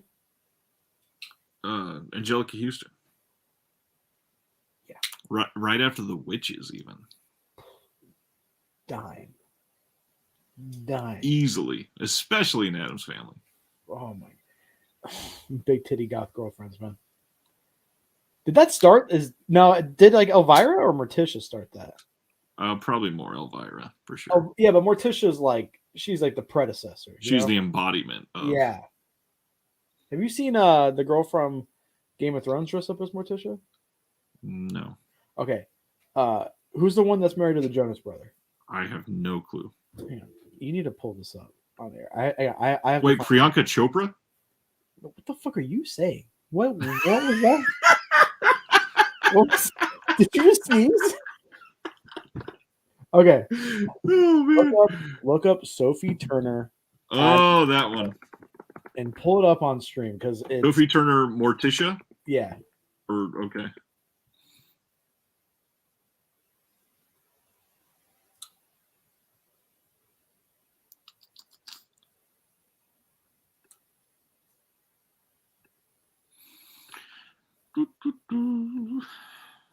Wow, this takes forever to share. There's a lot of clicks to get this to share. There's one of her in a car specifically that is. Keep going. Keeps going. I mean, I'm letting people relish that momentarily, at least. The one of her in a car is so good. Is that it? No. Yes, on this article. Let me go see if I can find one of her in a car. His nerd of the 80s says, damn. I'm not finding one of her in a car. Hang on.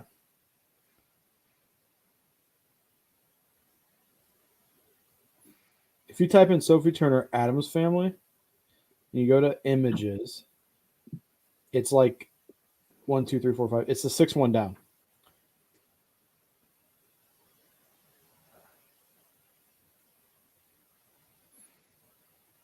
There's so much work just to be horny. And honestly, I typed in Sophie Turner Addams Family, and I'm under images, and I don't see that at all. I'll just pull it up and show the world. There you go. Oh, and there's no car in the picture. That one's in there. She's in a car. I'm not reading her mind. What do you mean? She's in a car. You can see the door and the seat. I barely saw it then. He had a great line though in Street Fighter. To me, it was just Sunday.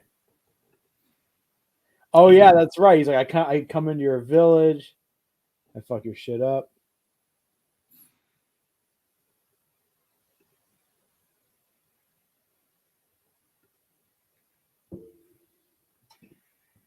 Well, you want to wrap things up? It's been 3 hours almost.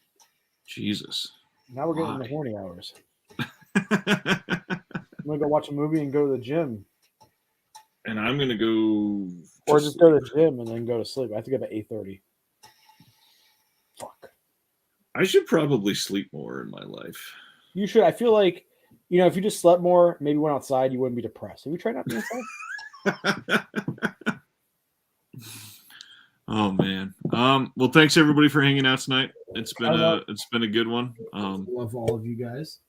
Everything from crime films and TV shows to anime, I guess, and Gamora and Morticia Addams. It's been a good night. All right. So I have to ask you, fuck, kill, marry. Me, Aaron Penn, or Eric the Asian movie enthusiast?